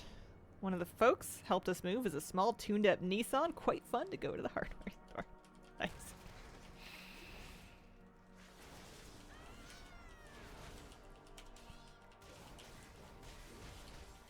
Just don't think I'm not living large. You know, there's things to get excited about around here. You can raise the roof when you notice that your fish are starting to breed in their aquarium. Wow. Circle of life. Just a tall hobbit, a little bit. I always used to... I read The Hobbit a lot, and I would read Lord of the Rings, and both stories begin with a comfortable hobbit enjoying their lunch in the Shire, wondering why on earth they should get up and go on an adventure. And I always related with that so much that I always kind of, like, felt like I wouldn't go on the adventure, and I was always terribly relieved when they got home. And which is kind of missing the point of the story, I think. Sometimes it's worthwhile to go have the adventure, but like, massive hobbit energy. Yeah, moral of the story, stay in the Shire, right? I don't know, I think if Frodo stayed in the Shire wouldn't have stayed the Shire. It didn't stay the Shire anyway, but it would have been worse without him. I did not play Tales of the Shire. I think the last Lord of the Rings game that I actually played was for either my Game Boy Advanced or my GameCube. Something about sneaking around sleeping ogres. Peaceful, quiet life at home. Dog, cat, loved one. Exactly. That's my vibe. That's where I'm at. Gimme a video game, a little garden to enjoy, some pets, some family to visit, and I'm happy. Alright, remember to press the button. That's the thing.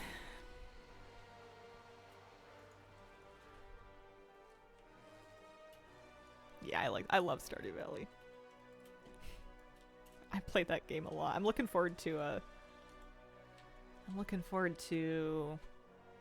next patch. I want to find out what else is in it aside from the new romance options.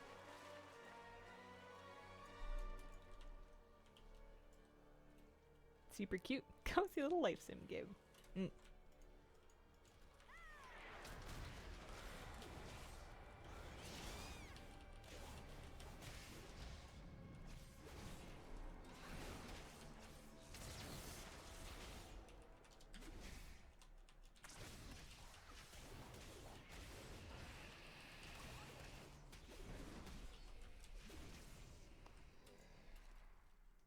I keep telling myself that one day, oh no, I missed it. I keep telling myself one day I'm gonna beat Stardew Valley, like actually get perfection. And I always start with that goal whenever I start a new playthrough, and I usually get to about year 3, and then I get distracted by another game or something, and I just like move on and I wash out of it. And then instead of picking up that file again, I always start over. Every single time.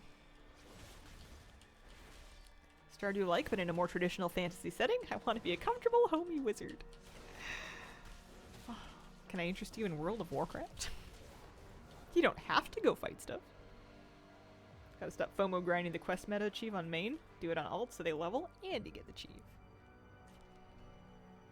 Some things you do have to do on, at the very least, a max level character, or like a character that did the campaign. But a lot of it you can kinda double dip this way. Okay. Sure. I'll do this.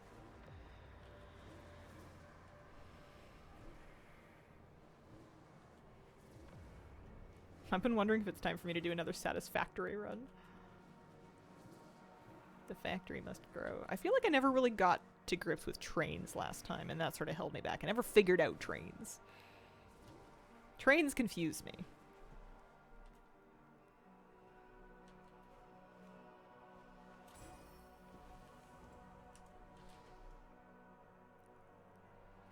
Here we go.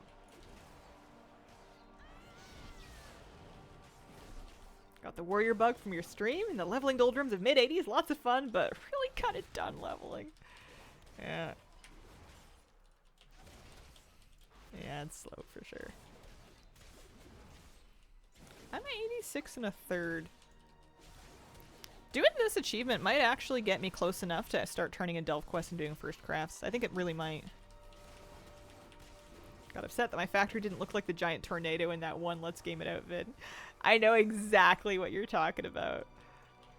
I always felt that my factory was a little bit too mid-ground. It wasn't full chaos, but it wasn't like full hyper neat and efficiently laid out like a circuit board either. It was always kind of a little bit, it was, I don't know, it was normal.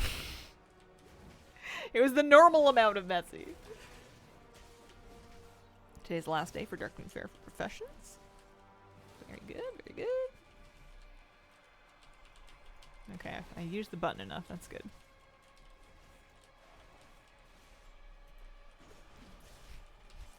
I always ended up making a lot of extremely long conveyor belts in that game. I didn't understand why I would use any other method of transporting stuff. I would do pipelines for like oil and stuff, but I didn't understand why I would have a train when I could just make a conveyor belt that would run for free without me needing to worry about the energy to supply it and stuff. I guess I was running like power lines, but the bouncer just always moving. I'd always get myself into trouble having my factory do something I didn't intend it to do, and then you had to go like bug fix your factory to be like, why are the sandstone bars in here? This machine's not smelting, and it should be. What happened? Feels like what I imagine bug fixing software is like. Where along this line did things go wrong? Satisfactory is the factory game I'm talking about. Satisfactory. It's a good one. I've also heard good things about Factorio, but I've never played that one. Basically, yeah. Me, whenever I have a problem with an aquarium. Is it the impeller? Is it the plumbing? Why did the water stop? At least for me, it always was. Factorio is amazing. I love watching people stream it. I wonder if I would like Factorio. I did enjoy Satisfactory. I'm always a little afraid with a game like that it's gonna get me too much and just ruin my life. I like being into a game, but sometimes if I get too into it, I don't have a lot of self-control with it, and that's dangerous. Especially for me. There's no boss that's gonna be like, why haven't you clocked in lately? Got an old game from my childhood, found out it's open world. If you'll excuse me, I gotta go back to playing Lyco Lord of the Rings.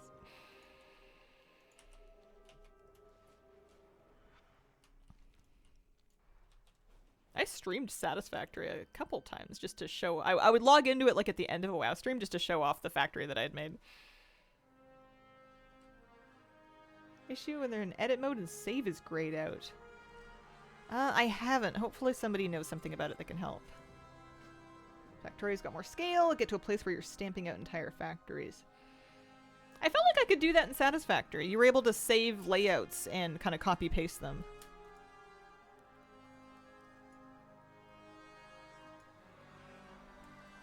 I don't know why I'm lying to the guy.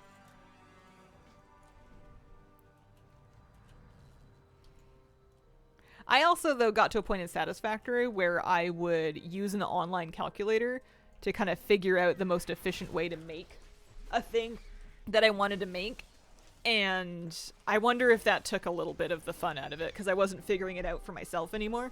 I would just, there was like a Satisfactory calculator where you'd be like, I want to produce blanks, you know, like circuit boards or whatever. And it would be like, okay, so you need to source material A, B, and C. You need this amount of stuff to build it. You need to lay out these things connected to these things. And it would just lay it all out for you. And it made it a lot more efficient than what I had been doing before. But I wonder if maybe I killed it for myself a little bit by outsourcing too much of the thinking. The hard thing is that there is a right answer. So I always feel whenever I could look it up, and it would spoil the game for myself, but I would find out what the right answer is. Like, there's always a most efficient way to go about something. Factorio can be miles and miles worth the same thing. Gotcha.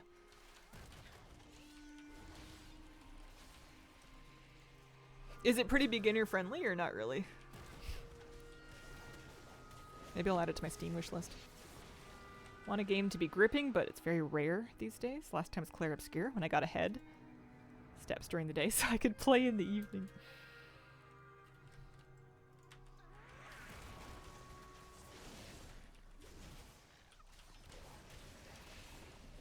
I was doing a replay of Pokemon Leaf Green, Gen 1 Pokemon, the one they re-released on Switch. I was playing that and I was really enjoying it, but I reached a point where I guess they added something at some point in the remake. And it's like a 1, 2, 3 island sort of side quest area. And I never played Leaf Green. I played Original Blue back in the day, so I don't remember that. Like, I'm not nostalgic for this. Who are these people? Let me out of here. I just want to play the regular game, man. And I haven't kept playing it. I've been stuck in that spot. I need to either give up or I need to just muscle through it and get back to the regular game. As long as you don't look up optimal builds. Factorio is super beginner friendly if you're okay with doing ratio math in Satisfactory. Match new content, feel that, yeah. Excuse me. I am playing this for nostalgia. I don't want anything new.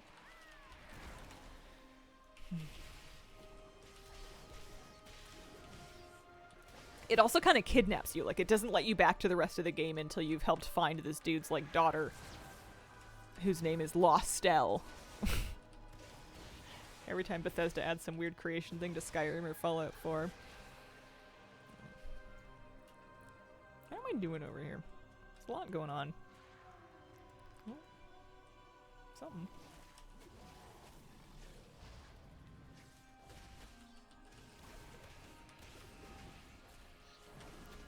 Saturday today, right? Yeah. Oh. I'm not sleepy. Level 86.5. Actually, not bad progress. I think it was 83 or 84 when I first logged on. That's not awful for one stream. I'm not mad at it. Just want to help the 1000th settlement for Preston get away from me with your Tesla can. Skyrim's one of those games you end up owning on every system you own.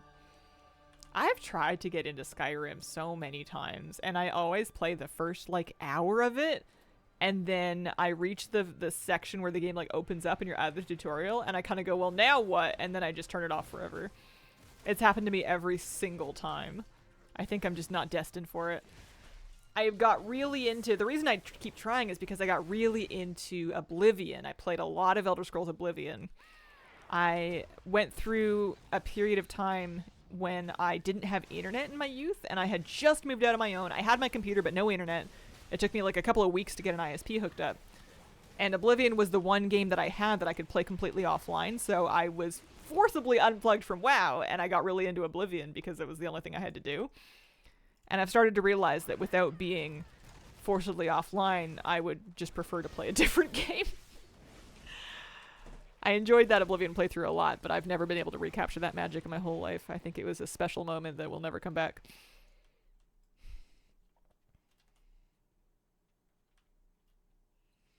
Reinstalled Skyrim for the first time in a bit. Feels like putting on comfortable shoes. Are they ever going to make a new, just like standard edition mainline entry Elder Scrolls game? Skyrim's old now. Respectfully, but like it is. It's been old. Modest I can start anywhere. Don't have to be locked into the Dragonborn stuff. Makes the game way better. I remember my high school friends being so stoked about Skyrim. They were fussrodawing all over the school field. They announced it, but it's probably years away yet.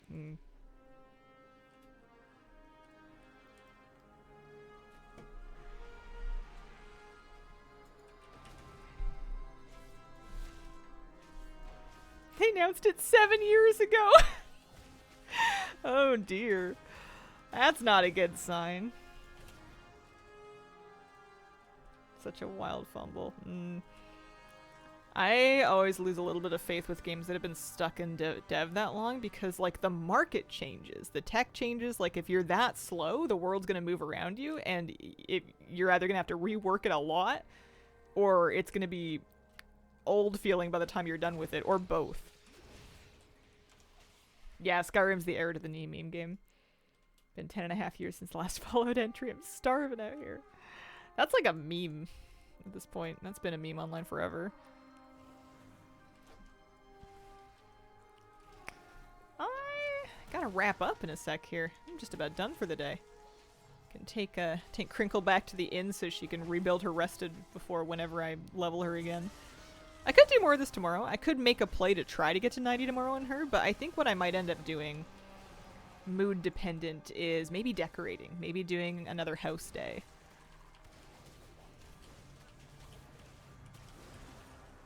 That might be good. I've been wanting another one. One a week seems like a good rate. Alright. I'm Harthen. Thank you very much for joining me today. I appreciate the company. I had a lovely time. Thanks for spending this time with me. I will be back tomorrow morning. Appreciate you guys, and I hope you have a wonderful, wonderful day.